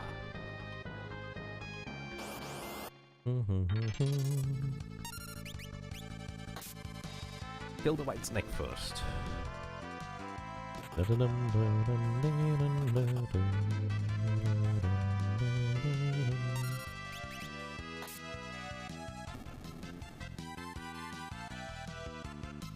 Would be how many turns it lasts. Yeah, the thing is, Balthar, I found that for paralyzation, it tells you... Another elixir? Wow. Stop. No, actually, don't stop, but that's crazy. The one thing I found is that status duration apparently are influenced by player level, and if you have every 4 player levels, it decreases by 1 time unit. That is also in the algorithms guide, but when I was looking for the duration of specific abilities, like apparently each one of the paralyzation attacks does have its own duration of paralyzation stun length it inflicts. I didn't really find anything.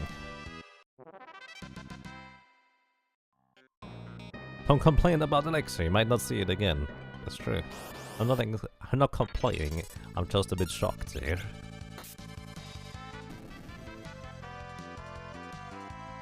And thank you, Onslaught Gamer, I appreciate that.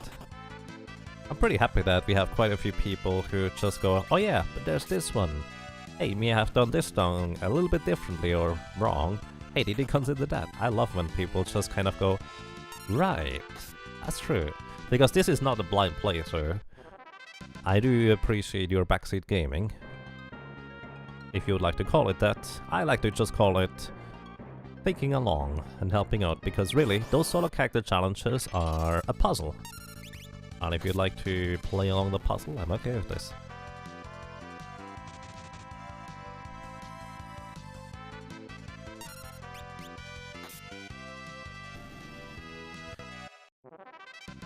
So here's the thing, I know that certain stuns just last significantly longer than others, but I've never really figured out where those are. I also know that haste influences the stun duration, and you are hasted for significantly less long if you are hasted. So that's kind of all I know right there. So I would imagine that haste also cuts the duration of paralyze in half. That is my educated guess on it. But aside from that, we would kind of have to count, let's say, the time units on how long we are stunned. Maybe we could just kind of look into the RAM addresses and see whether we find anything there. And hey, Raycodactylus, welcome. I'm doing quite fine, thank you.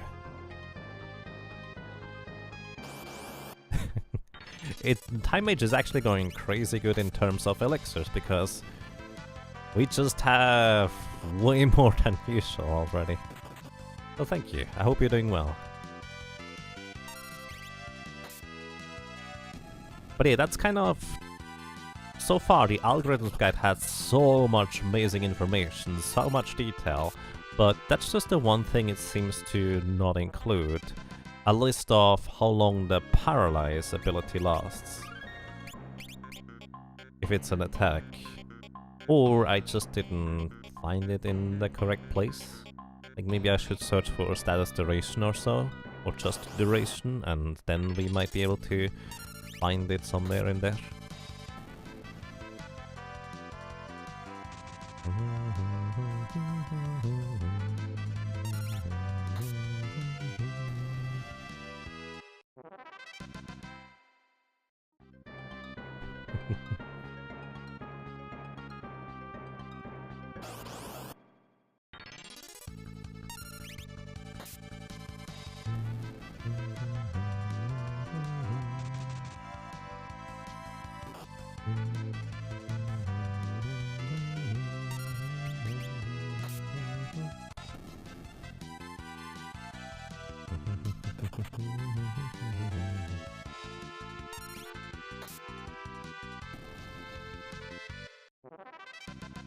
Ferris gained a level. Alrighty. We also have 7 leather shoes. Let's see, just to make sure. Alrighty, I have all the equipment I can possibly have equipped. We're level 14, maximum health. We're going to go and grab or buy more potions at this point. And we have the insane amount of 14 elixirs. That's a lot of elixirs. You like to think that since Chrono is done for the entire game here, we must be searching for the Chrono Trigger.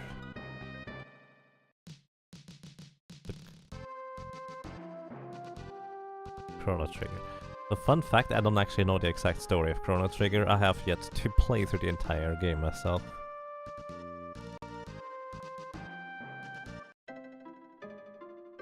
Oh yeah, one of the main reasons why I wanted to experience the cutscenes already, all of them, is because if we come back into town here while the cutscenes are not complete yet, Ferris will keep leaving you at the entrance of the town and then rejoin you as soon as you leave.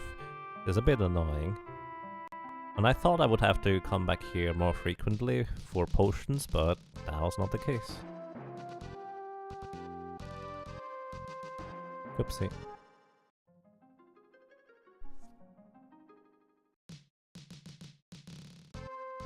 Alrighty, and here we go. Call boss attempt number 1. How many deaths do you think it is going to be? We need to land 9 successful attacks in Carl boss, and the odds are heavily stacked against us. So let's just hope that we get through there reasonably well.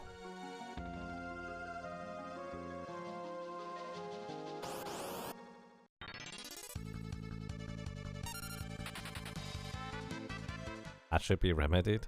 I really would like to play through Chrono Trigger sometimes, but it's just kind of expensive.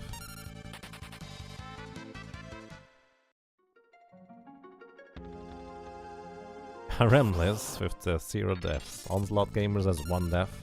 Riot goes for 17. I'm gonna be happy if it's like 30. I'm gonna go for 30. Okay. Carl boss. 1 in 3 chance for him to use his regular attack command in the first turn. 2 in 3 chance to stun us while attacking us at the same time. We will then, if we are stunned, be stunned for at least 2 of his turns and be able to move before the 3rd one, hopefully, again. In the 2nd and 3rd turn, he has a 1 in 3 chance to stun us, 1 in 3 chance to attack us, and a 1 in 3 chance to use Tail Screw, which puts us into critical HP, meaning 9 or less. If we take an attack after he uses Tail Screw, we are gonna be dead. So here's the thing. We are not stunned nearly as long as I anticipated we would be, so that's interesting. However, he just used Tail Screw twice. The only way we survive him using Tail Screw after a stun is if he uses another Tail Screw move. And hey, we get an attack in. So that's 1 out of 9. We just kind of strictly don't have any time to use elixirs and regular potions to heal at all, because the chance for him to just kill us is way too great. So in a sense, every few turns we have a 1 in 3 chance to be able to attack him. That's attack number 4 already. Wow, are you serious? Should I just attack or should I heal? Because he dealt so much physical damage that...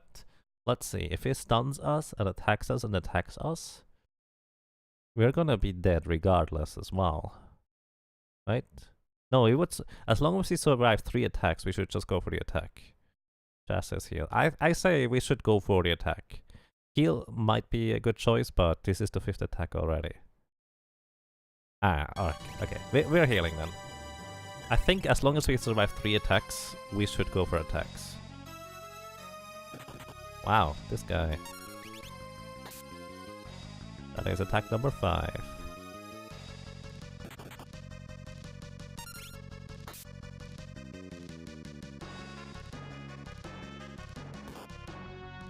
We have 6 attacks in so far. The thing is, after each stun he can just kill us. Unfortunately, I'm not kind of aware anymore which part of his AI cycle is in.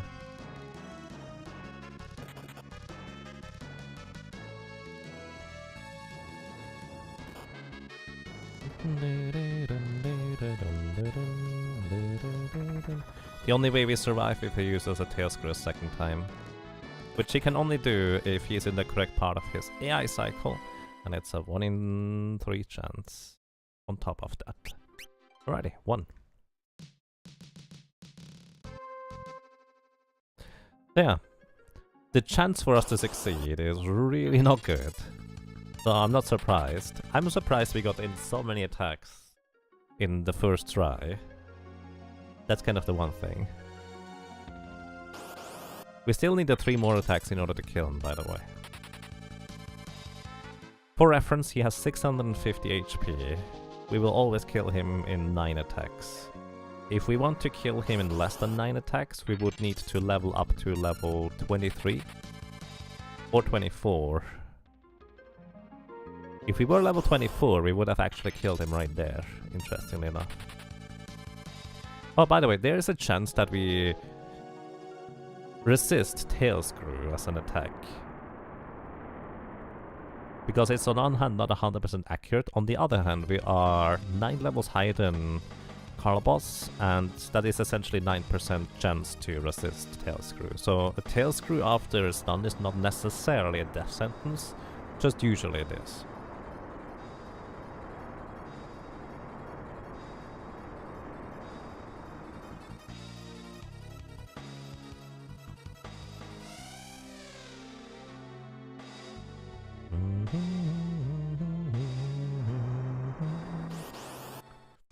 Okay, 2 in 3 chance to stun right here. I should hold down the A button actually. Because there's a possibility I can attack him first, but not if the staff goes wrong, let's put it that way.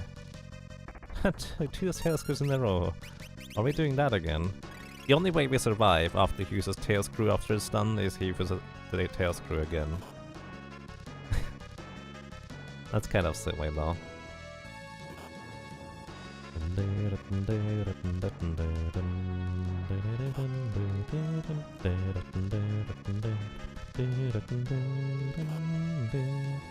Turn 2. We have a 1 in 3 chance to deal damage, and he uses tail screw a second time. Let's go for it.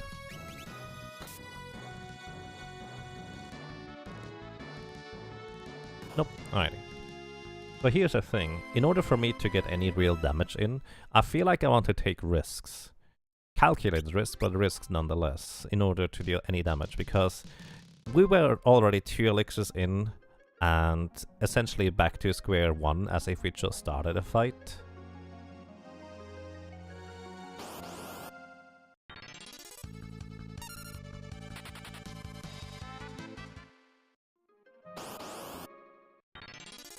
And this was kind of a 1 in 3 chance to survive right there.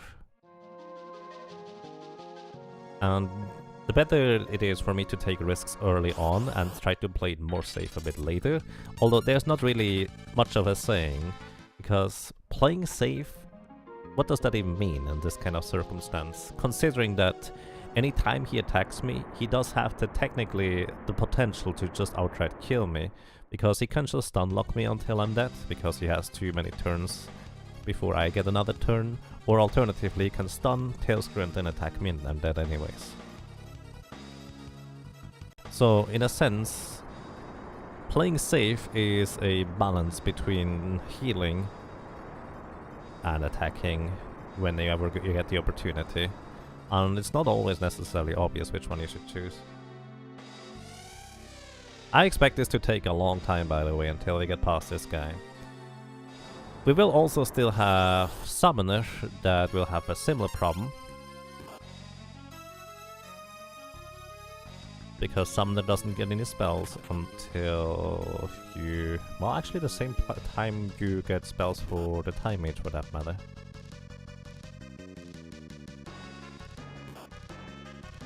Turn 2 again. Turn 3. If he uses tail screw, you're dead. Right, he didn't use tail screw.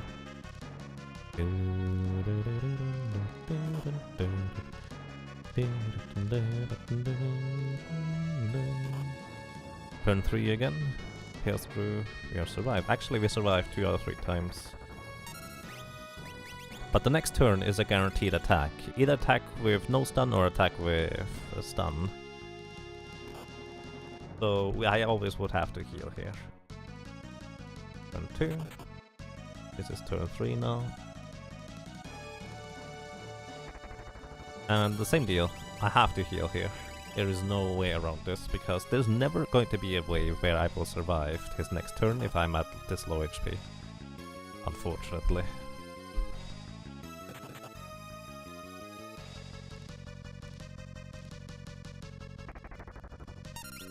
We're in the exact same place again.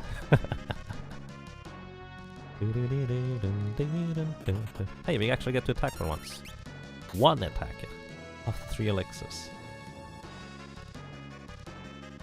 We resisted the tail screw, nice. 2 attacks, very nice. So next, we will actually survive this one guaranteed pretty much, because he can never tail screw this turn here, because he's back in turn 1, turn 2. Turn 3, this is the scary one. Okay, you never want to get stunned on turn 2, because that has a high potential of just outright killing you. More specifically, a 1 in 3 potential just outright killing you. Turn 2. Turn 3. Here we have to heal, no matter what. At least the RNG for all those elixirs helping this time, indeed. It's definitely better to have too many elixirs, or enough elixirs for this guy regardless. Alrighty, 1 in 3 chance to survive here, because he could use the tail screw a second time. He didn't, so back to square 1.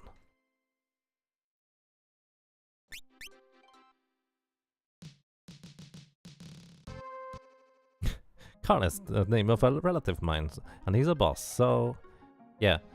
The PlayStation translation of this game, which is official and quite honestly rather terrible, terrible to the point where people actually find it funny, actually names this guy Carl Boss.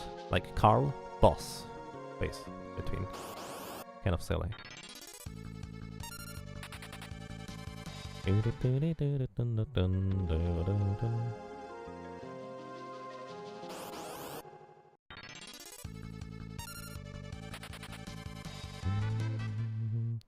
Yeah, currently my expectation is about 30 deaths, hopefully not much more. And soon the closest other guess will be 17 deaths probably. Although I guess currently the other closest deaths, we only have like 3 guesses.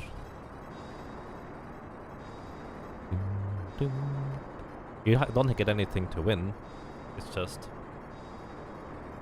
when can we win? Who knows? So here's the thing, at the beginning of each battle, there's a slight shift in ATB, like you can start with 1 more or 1 less time unit for that matter, which means in theory it is possible for the Time Mage here to attack before Carl Boss gets to go once.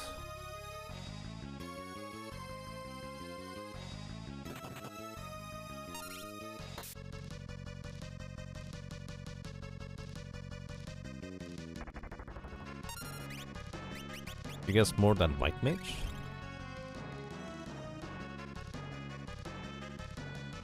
I don't remember how long it took me to complete White Mage.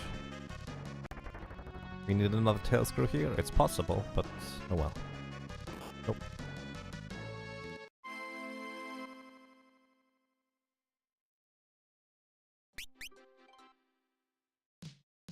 But I remember that I actually got incredibly lucky on my kill for the White Mage, like insanely lucky. It was kind of spectacular. And I'm pretty sure I got it reasonably quick as well, even though it was like 9 hours total. About 6 hours of that alone was grinding for the White Mage.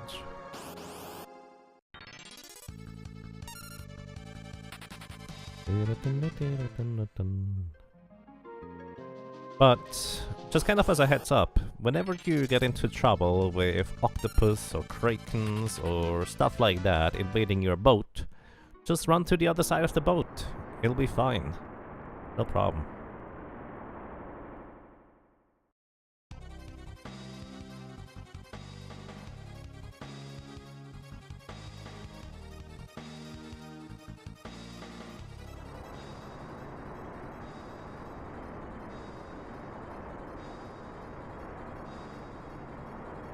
If only that worked with Ultras in 6. Well, I guess you can run away from encounters by running into the other side of the fleece as well. Raft, I guess. It's true.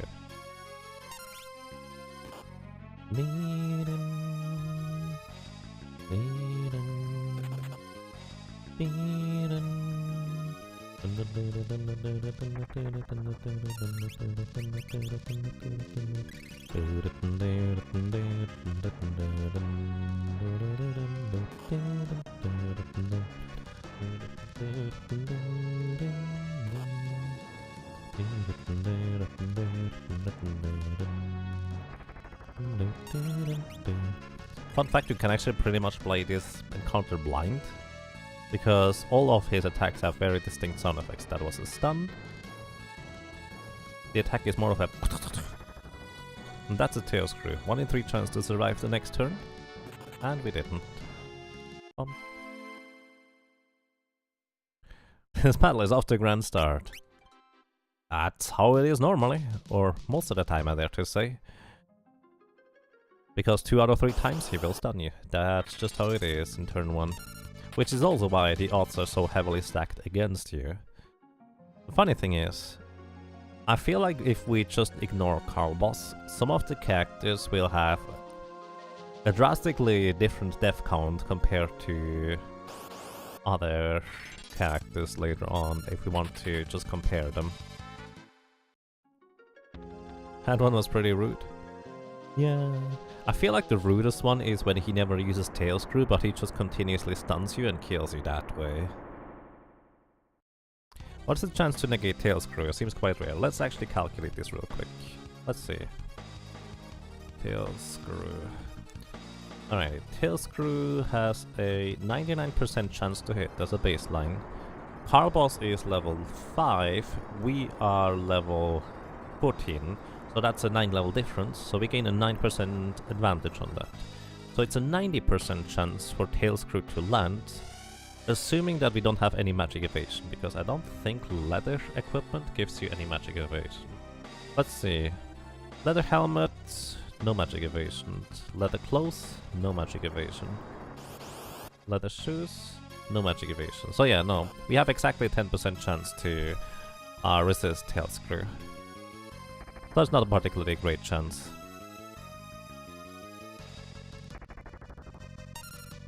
But it can happen.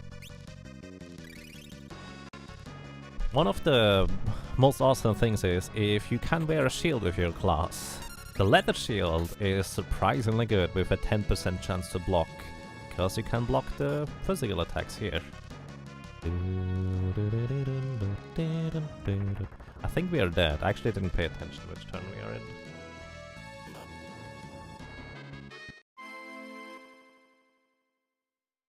This is how you feel every time we start a new run.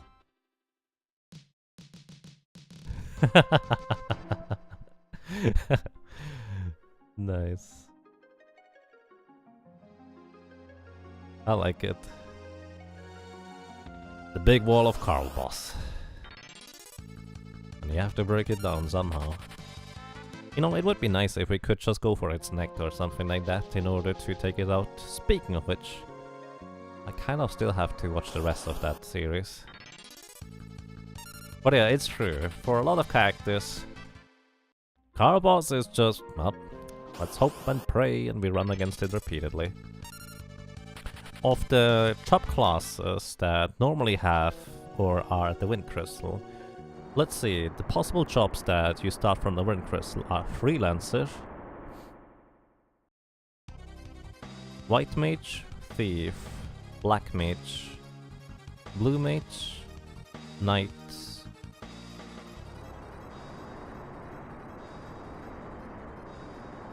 White Mage, Black Mage, Blue Mage. Thief, Knight. Monk and Freelancer. Of those classes, I feel like it's the roughest probably for the characters that don't have any way to deal anything additional to card boss. Blue Mage has something by virtue of being able to use blue magic. Blue Mage actually has a pretty decent shot at defeating card boss. Then Black Mage can use lightning, so that's really good too. Then we have the Knight, we can actually use two-handed. Two-handed is really nice as well.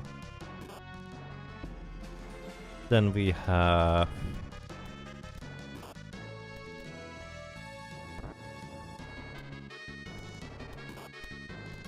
the Monk isn't too terrible, question mark? I actually don't really know how to describe a Monk. Mouth Staffio. Or feel free to correct me on how to pronounce your name. Thank you! Thank you so much for subscribing, Mr. Prime. Welcome to you. Well, I'm glad you enjoy your stay. Thank you so much. Metroid Twitch Prime. It's not a real word, so there's no correct pronunciation. Fair enough. Do you have a preference, though?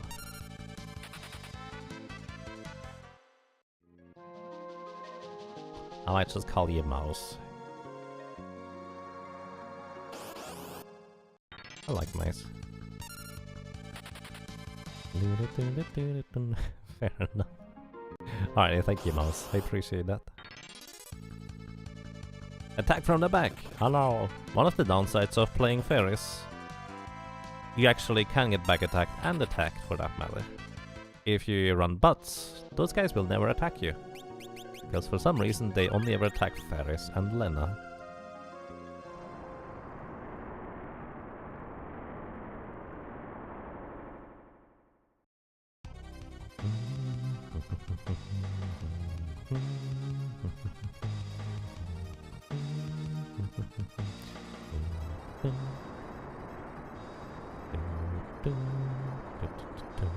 I hope that we defeat him within the next half hour, because I still want to clean the dishes.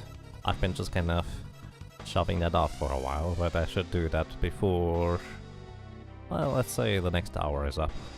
It will probably be a good choice there. Oh, we got to go before him. That's rare. I dare to say that's like a 1 in 9 chance of happening. Speaking of 1 in 9, to survive here as well is a 1 in 3. Oh no, never mind. But either way, this actually proves that it can happen. That's nice.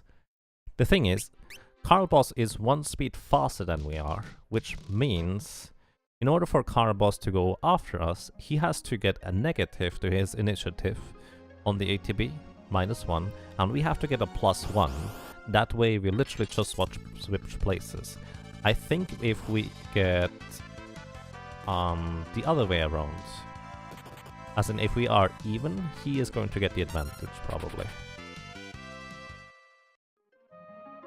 Did I update the death count, by the way? I hope I did.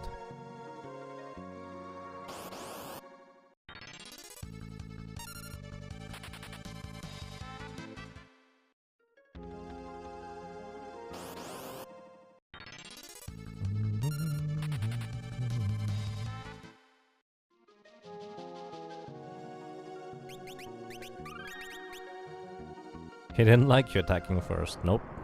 Didn't like that at all.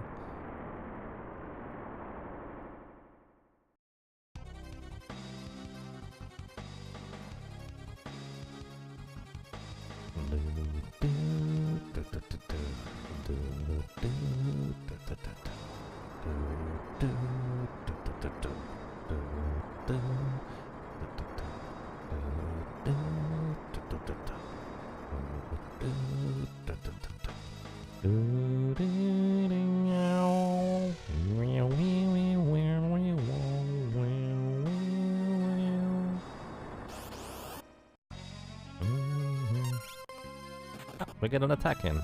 Yay! 1.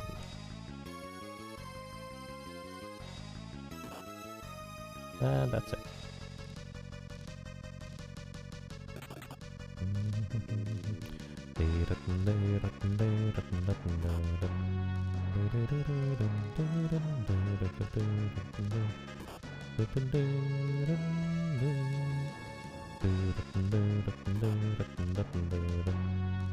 I actually already lost track of where in the turn order we are.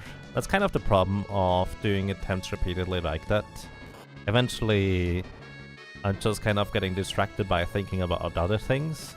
And there's like, oh, I have no idea where in the turn order we are now. But it looks like it doesn't matter. Unless he uses tail screw twice here, we would not survive. So yeah, here is the classic example of he doesn't even need to use tail screw to kill us. He can just do it this way too. I'm actually curious, can you... Oh. I wanted to see whether we could save on a place where I can just hold right all the way inside without having to switch direction.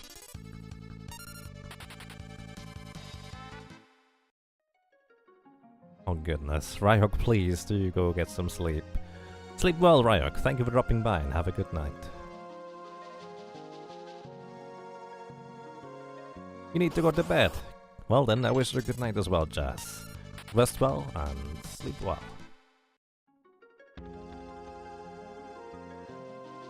This boss seems like a pretty major block for a lot of, if not all the classes early on. Yes, absolutely.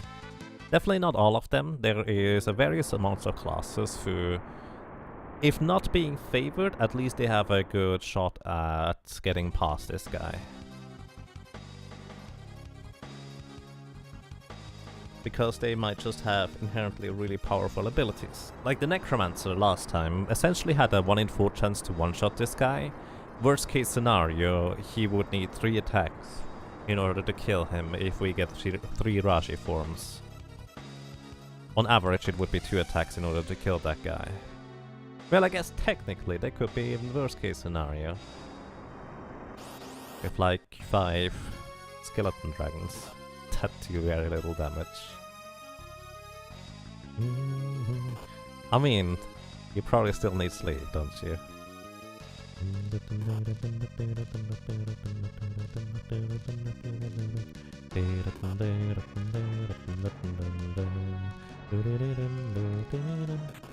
Hey, we get to attack once. Nice. Place the Wooden Ranger. Nice. I like Ranger. Ranger is going to be a pretty interesting class. So I think we should heal here because he kills us in 3 attacks.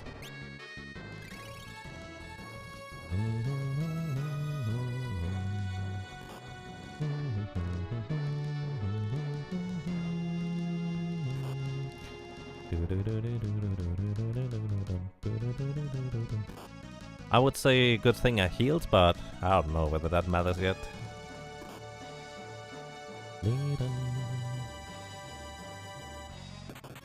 Right, it seemed to matter.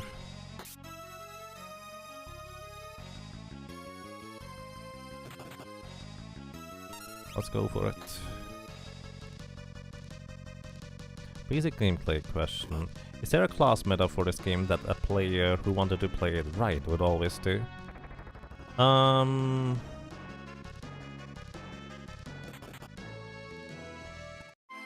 There's a few classic combination of chops that are really crazy strong in combination. Like getting a ninja for the passive to being able to dual wield weapons, and then using the final ability of the ranger to use X-Fight as your main attacking method. But beyond that, not really. You can... that's kind of the nice thing about this game. There is a few really strong combinations, but there is a lot of combinations which are perfectly viable, if not actually pretty strong by themselves, even if they might be a little bit overshadowed by other combinations of things. What's the strongest / ideal team? The thing is, in the end, what you will want to ultimately do is master the jobs and put the abilities and passives onto the freelancer. Once you master a job class in this game, the maximum stats of whichever classes you mastered go over to the freelancer class. So right now the freelancer has on average below average stats, generally speaking. But let's say we master Time Mage. We would have 50 spell power as from the Time Mage on the freelancer too then, which is pretty nice. And then we master a monk, then we suddenly have about 3 times the amount of health on the freelancer as well. Hey, it actually paid off.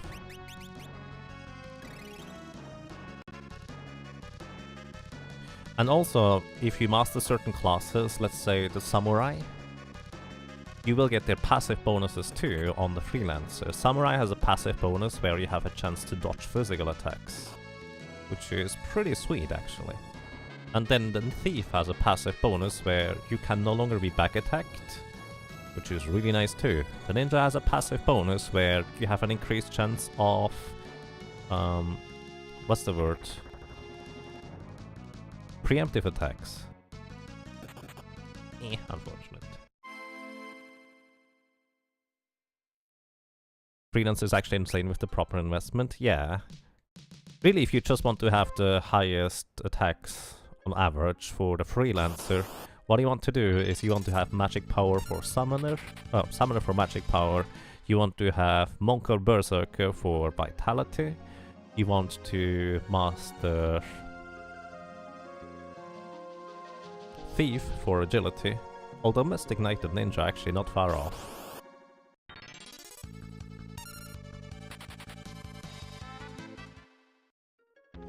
And then I think Berserker for strength, but I'm not sure about that.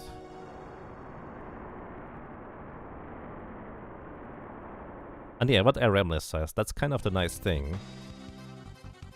This game can overwhelm you with the amount of choices you have in it. But at the same time, there's so many viable options that really you don't get punished for anything in particular. You might have to adjust your strategy or adapt to a specific boss because it might have other specific mechanics to deal with, but overall,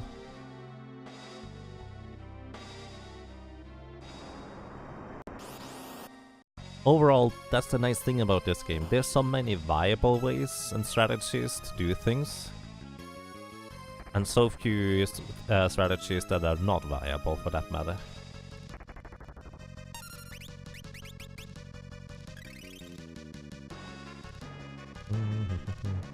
It's a Steam version of this game, as bad as people say. I have yet to play it myself, so I can't really comment on it. From a design perspective, like game design, it does have certain obvious flaws that I would like to see corrected, I guess you could say. But beyond that, I don't really have anything to comment on. Oh, we're dead, because next is always going to be a regular attack, since that was turn 1 again.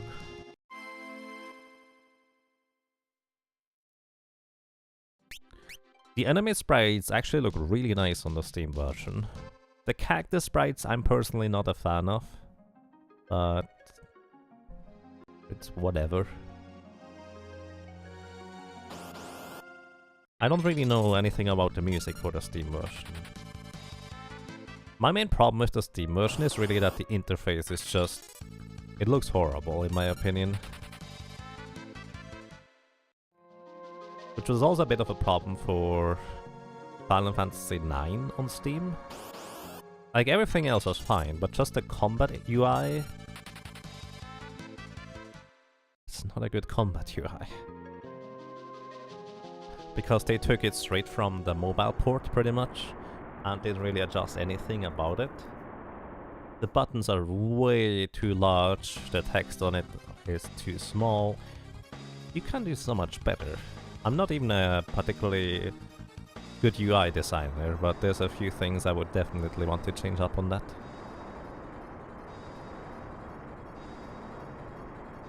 It plays alright? Alrighty.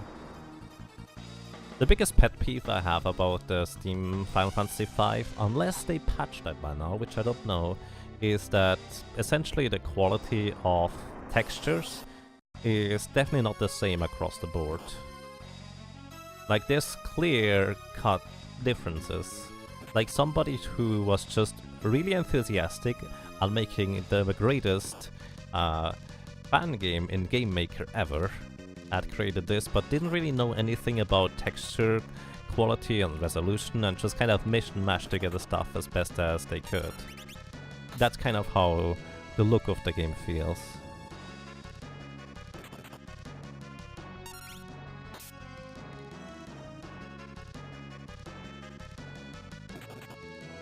I'm going for one more attack. Might be a mistake. Now I have to heal.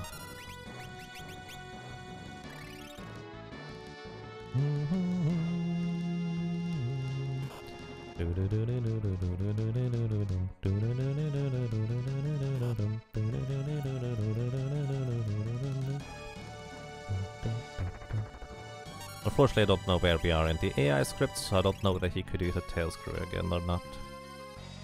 Actually, even then I would have healed, I think. Because after 3 attacks, I feel like we are far enough in that I don't want to go for a 1 in 3.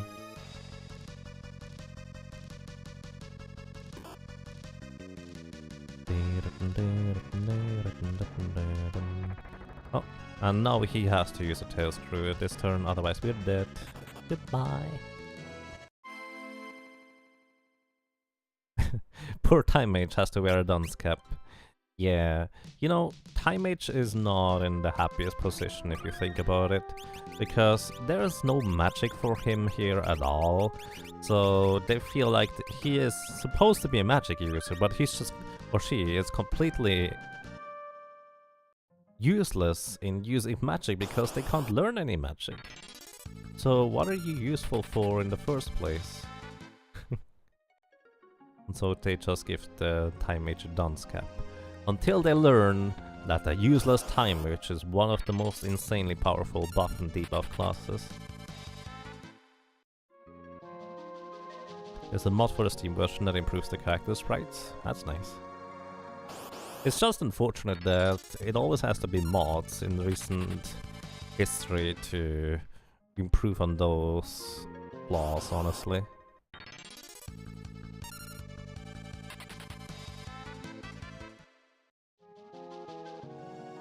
All of the good spells aren't until World 2. I disagree with that, actually. Time Mage gets the most powerful spells pretty much right off the bat, as soon as we get into the 3rd town. And that is Haste and Slow.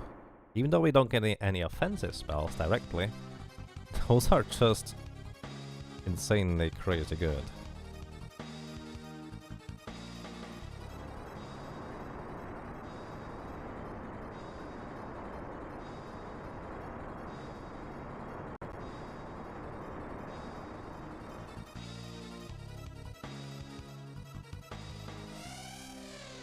Reset is best spell. Actually, we can... Speaking of reset, I forgot to use that on the Blue Mage, on the Necromancer, in order to save deaths amounts, because I could have totally broken the Wonder Rod for more reset. Oh, I guess we are still alive. I appreciate that.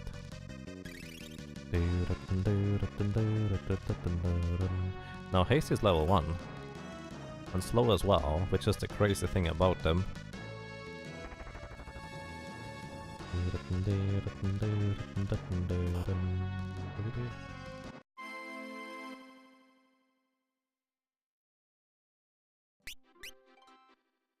You have Group Haste and Group Slow starting in World 2 though. Which Group Haste is not exactly useful. Right now anyways. Group Slow is actually pretty sweet. The only downside is that it has a significantly lower chance to hit.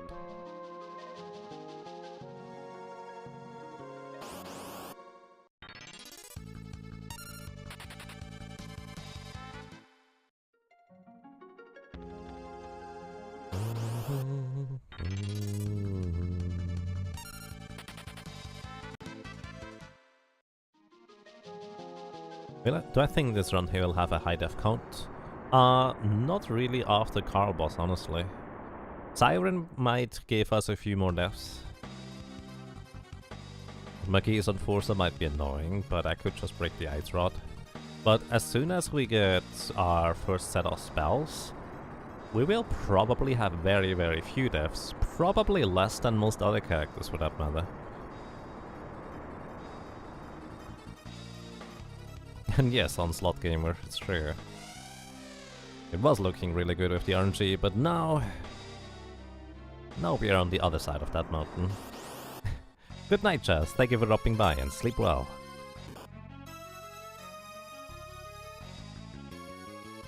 Usually pair Time Mage with White Mage. Interesting. Personally, I would maybe do the same. It really depends. The thing is, I've never actually used the Time Mage. Even in a game where I did a challenge run with everything included. Because I just didn't feel like Time Mage was bringing anything to the table in terms of pure power that I couldn't just have the others do. Which I'm pretty sure I'm wrong, or I was wrong for that matter. I should have had a Time Mage, but I just didn't think of including a Time Mage. I was thinking about trying to get through. Was this the third or second attack, by the way? Sorry. Because I didn't pay attention.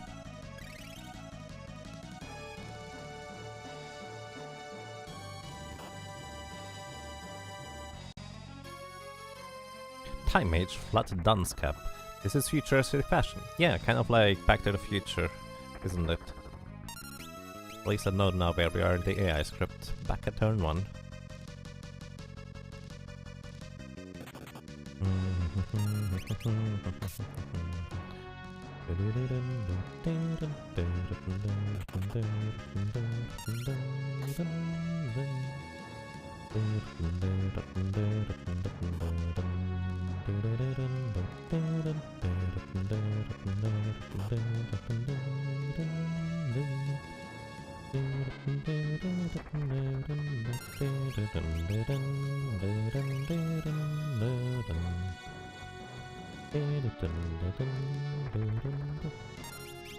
I remember I liked Back to the Future as a movie as a kid, but I also was really spooked by it, because there was so much going on that I didn't understand. I think that's attack number 5. I wish I kept track better, because I missed the first attack probably. 6, we need 9 total in order to win. So we could just die here, it's entirely possible.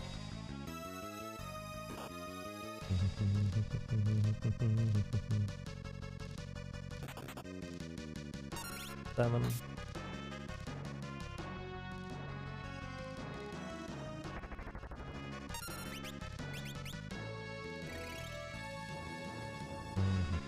The video game? Not so much. Nope. Not the video game. Ghostbusters 2 always scared you. Oh. 1 in 3 chance to survive. Ah, we had 7 attacks in. That was pretty good. I think I didn't watch Ghostbusters until I was a bit older.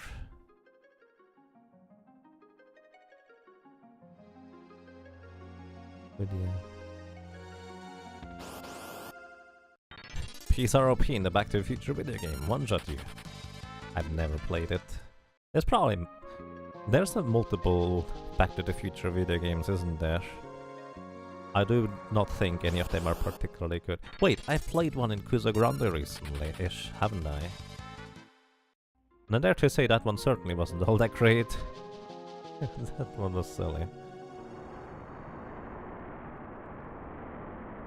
It's interesting that elixirs are more available than high potion at this point in the game. Yeah, actually. High potions... I don't think there's a place to farm high potions unless you're a thief in World 1, that is. That's true.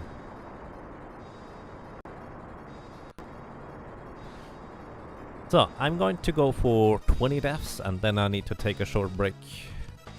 Maybe eat a little bit of something, but mostly I just want to make sure that the dishes are clean. Because I've just kind of been staving that off for way too long.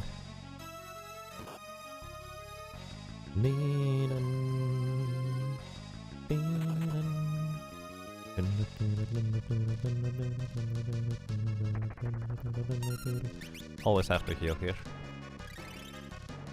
Because his next attack is always going to be attack or stun.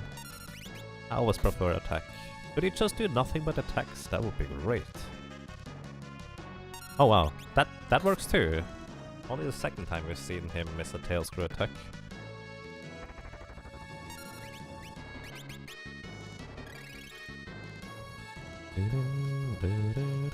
Miss European virtual highlight. I believe it. I've only played that game for a little bit. That little bit was trying to get into a minecart. That was rather spectacular.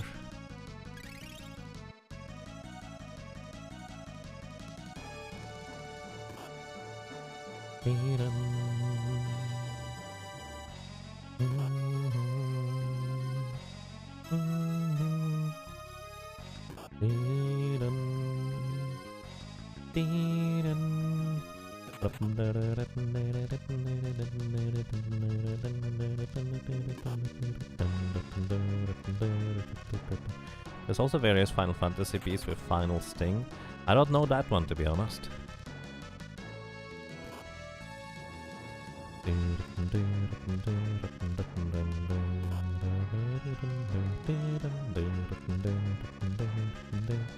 I actually prefer the tail screw there, because now we need a tail screw, at least one, in order to survive here. Since if the next attack is not a tail screw, we are dead too. Nope. Attacks all the way. Unlocked.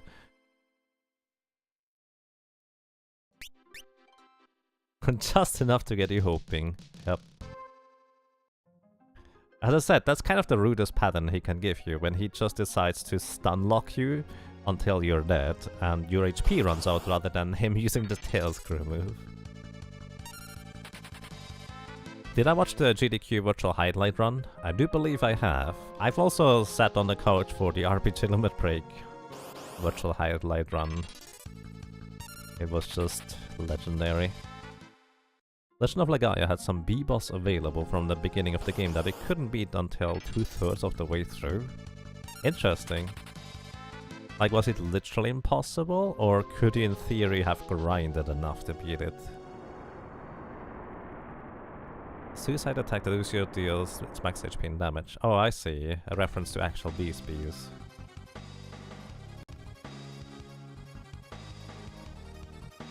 I see. Okay. I've never heard of Final Sting actually until now. There is actual bees in this game too.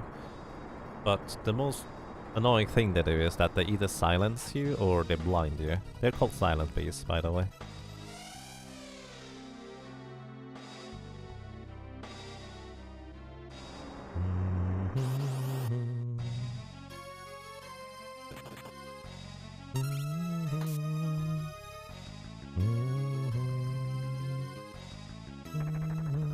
I'm going for it. 1 in 3 chance to survive. Or not. To be fair, it's also 1 in 3 chance to get another attack in right after instead. And I have to use elixir no matter what. So the only thing I'm gaining actually by not using an elixir on the second turn, hoping for a second tail screw right after, is that I have a little bit more maximum health afterwards. Which in hindsight is really not that great, because I get a lot less opportunities to get further into the run. So I'm not gonna do that anymore. I've thought it through now, and I think that is a terrible strategy to hope for a tail screw again on turn 3. Mr. Crawdad. Hey alright, good morning to you, welcome. I hope you had a good rest. Welcome to the world of the living.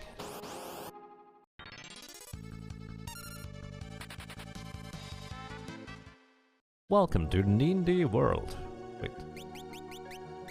Wrong game.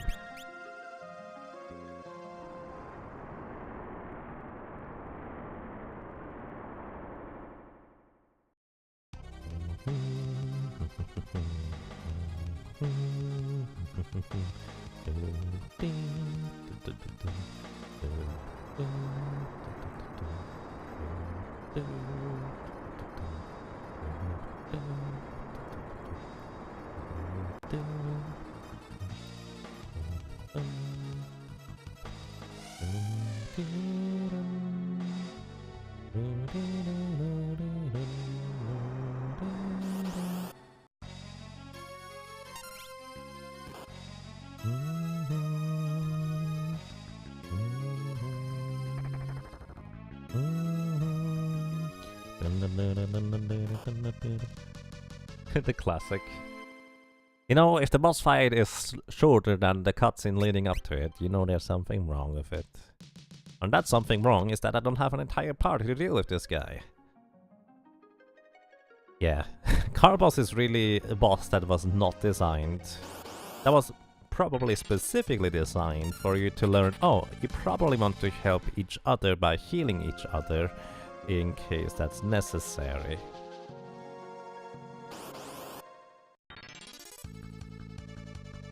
This boss should be easy, Yaga. You have plenty of time. Well, let's put it this way. I feel like Carboss had plenty of time for breakfast so far.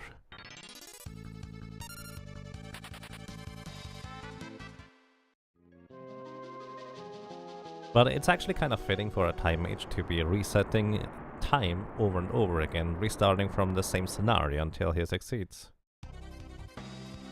Every run is a Time Mage run when he load saves. I see. We thought along the same lines there. Tea! Nice. Enjoy your tea.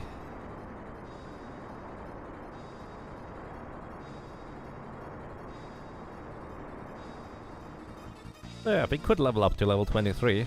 Or was it 24? I think it was 24. And we would only need 5 swings, I think, in order to kill this guy. Let me actually be real quick. What was the number?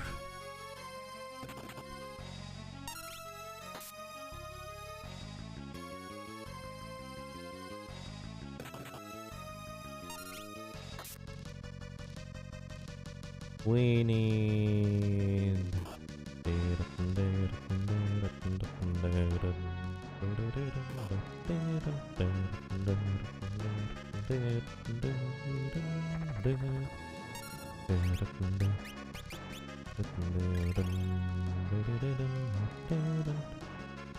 Yeah, we need only 6 attacks at level 24.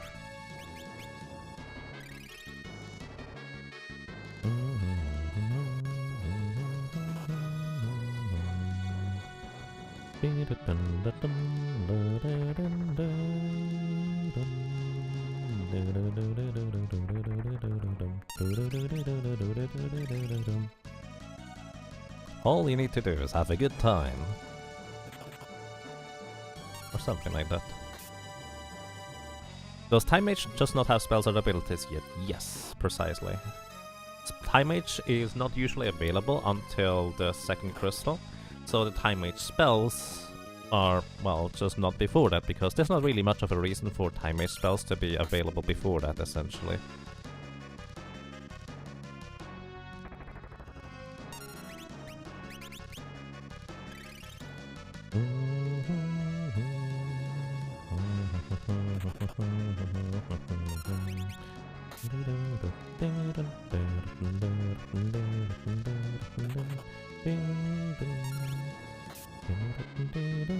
So you're kind of just a melee mage, yep. Pretty much. 2 more attacks and we would win. Let's see. Aw. Maybe I shouldn't have said that. Good old dagger mage. I mean, there are certain video games where dagger mages was kind of a legitimate thing in a sense. Oh. Tail Screw or a regular attack would win us here. I'm going for it. Good night. Haha! Nice!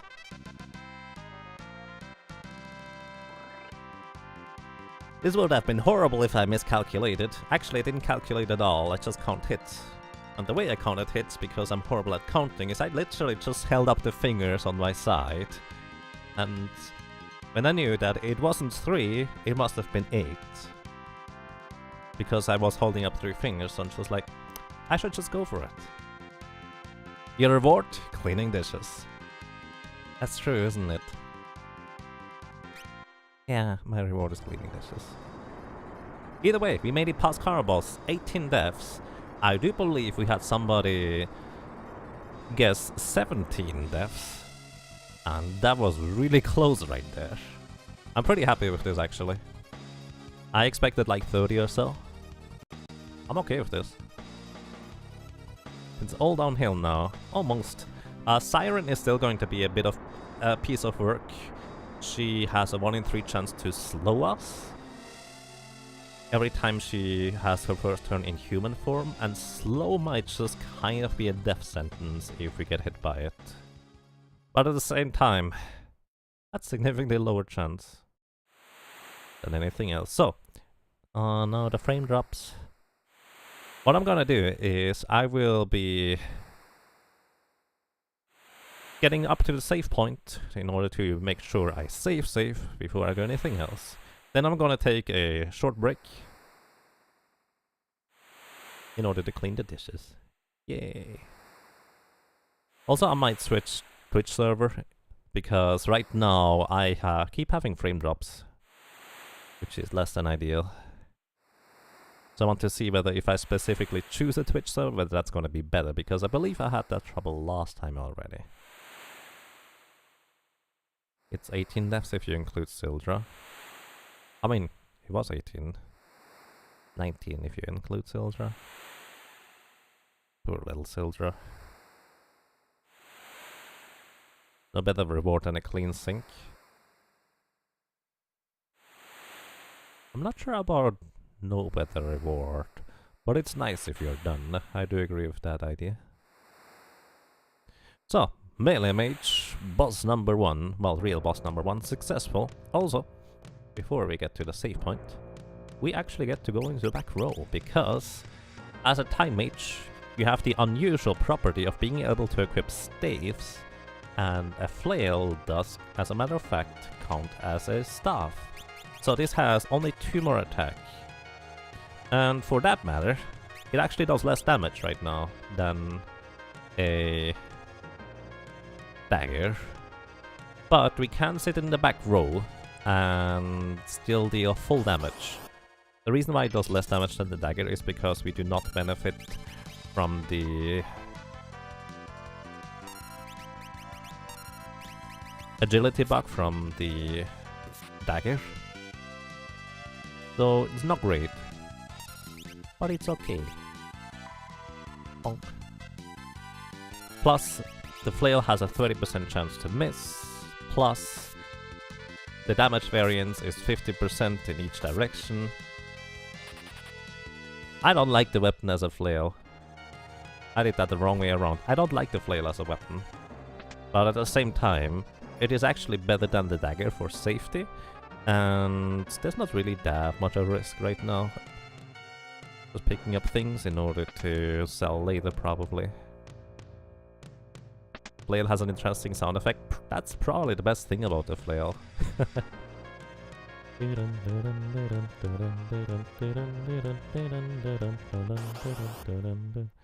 Please stop dropping frames.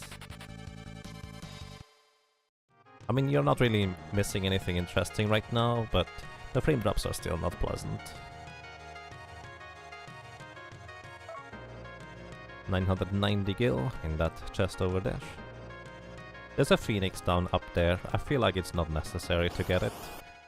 We have plenty of monies right now.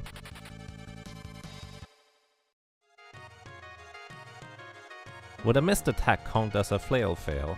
Yep. It does.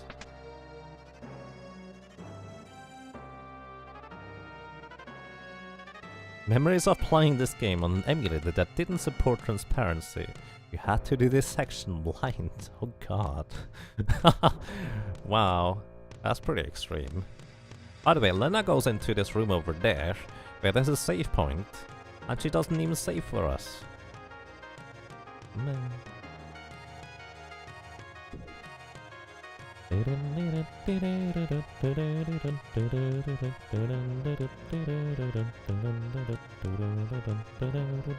But yeah, I will be restarting the stream real quick, changing Twitch server.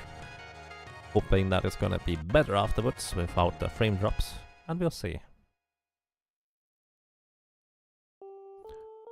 And I will take like a 10-ish minute break, and then we continue on. Trying to plink Siren to death, and then we plink Magiza and Forza to death, slowly but surely.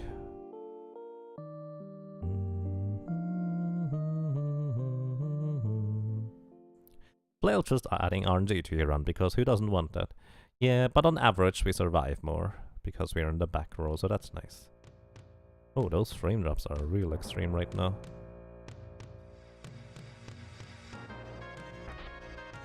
So yeah, frame drops sound like an excellent time to take a break.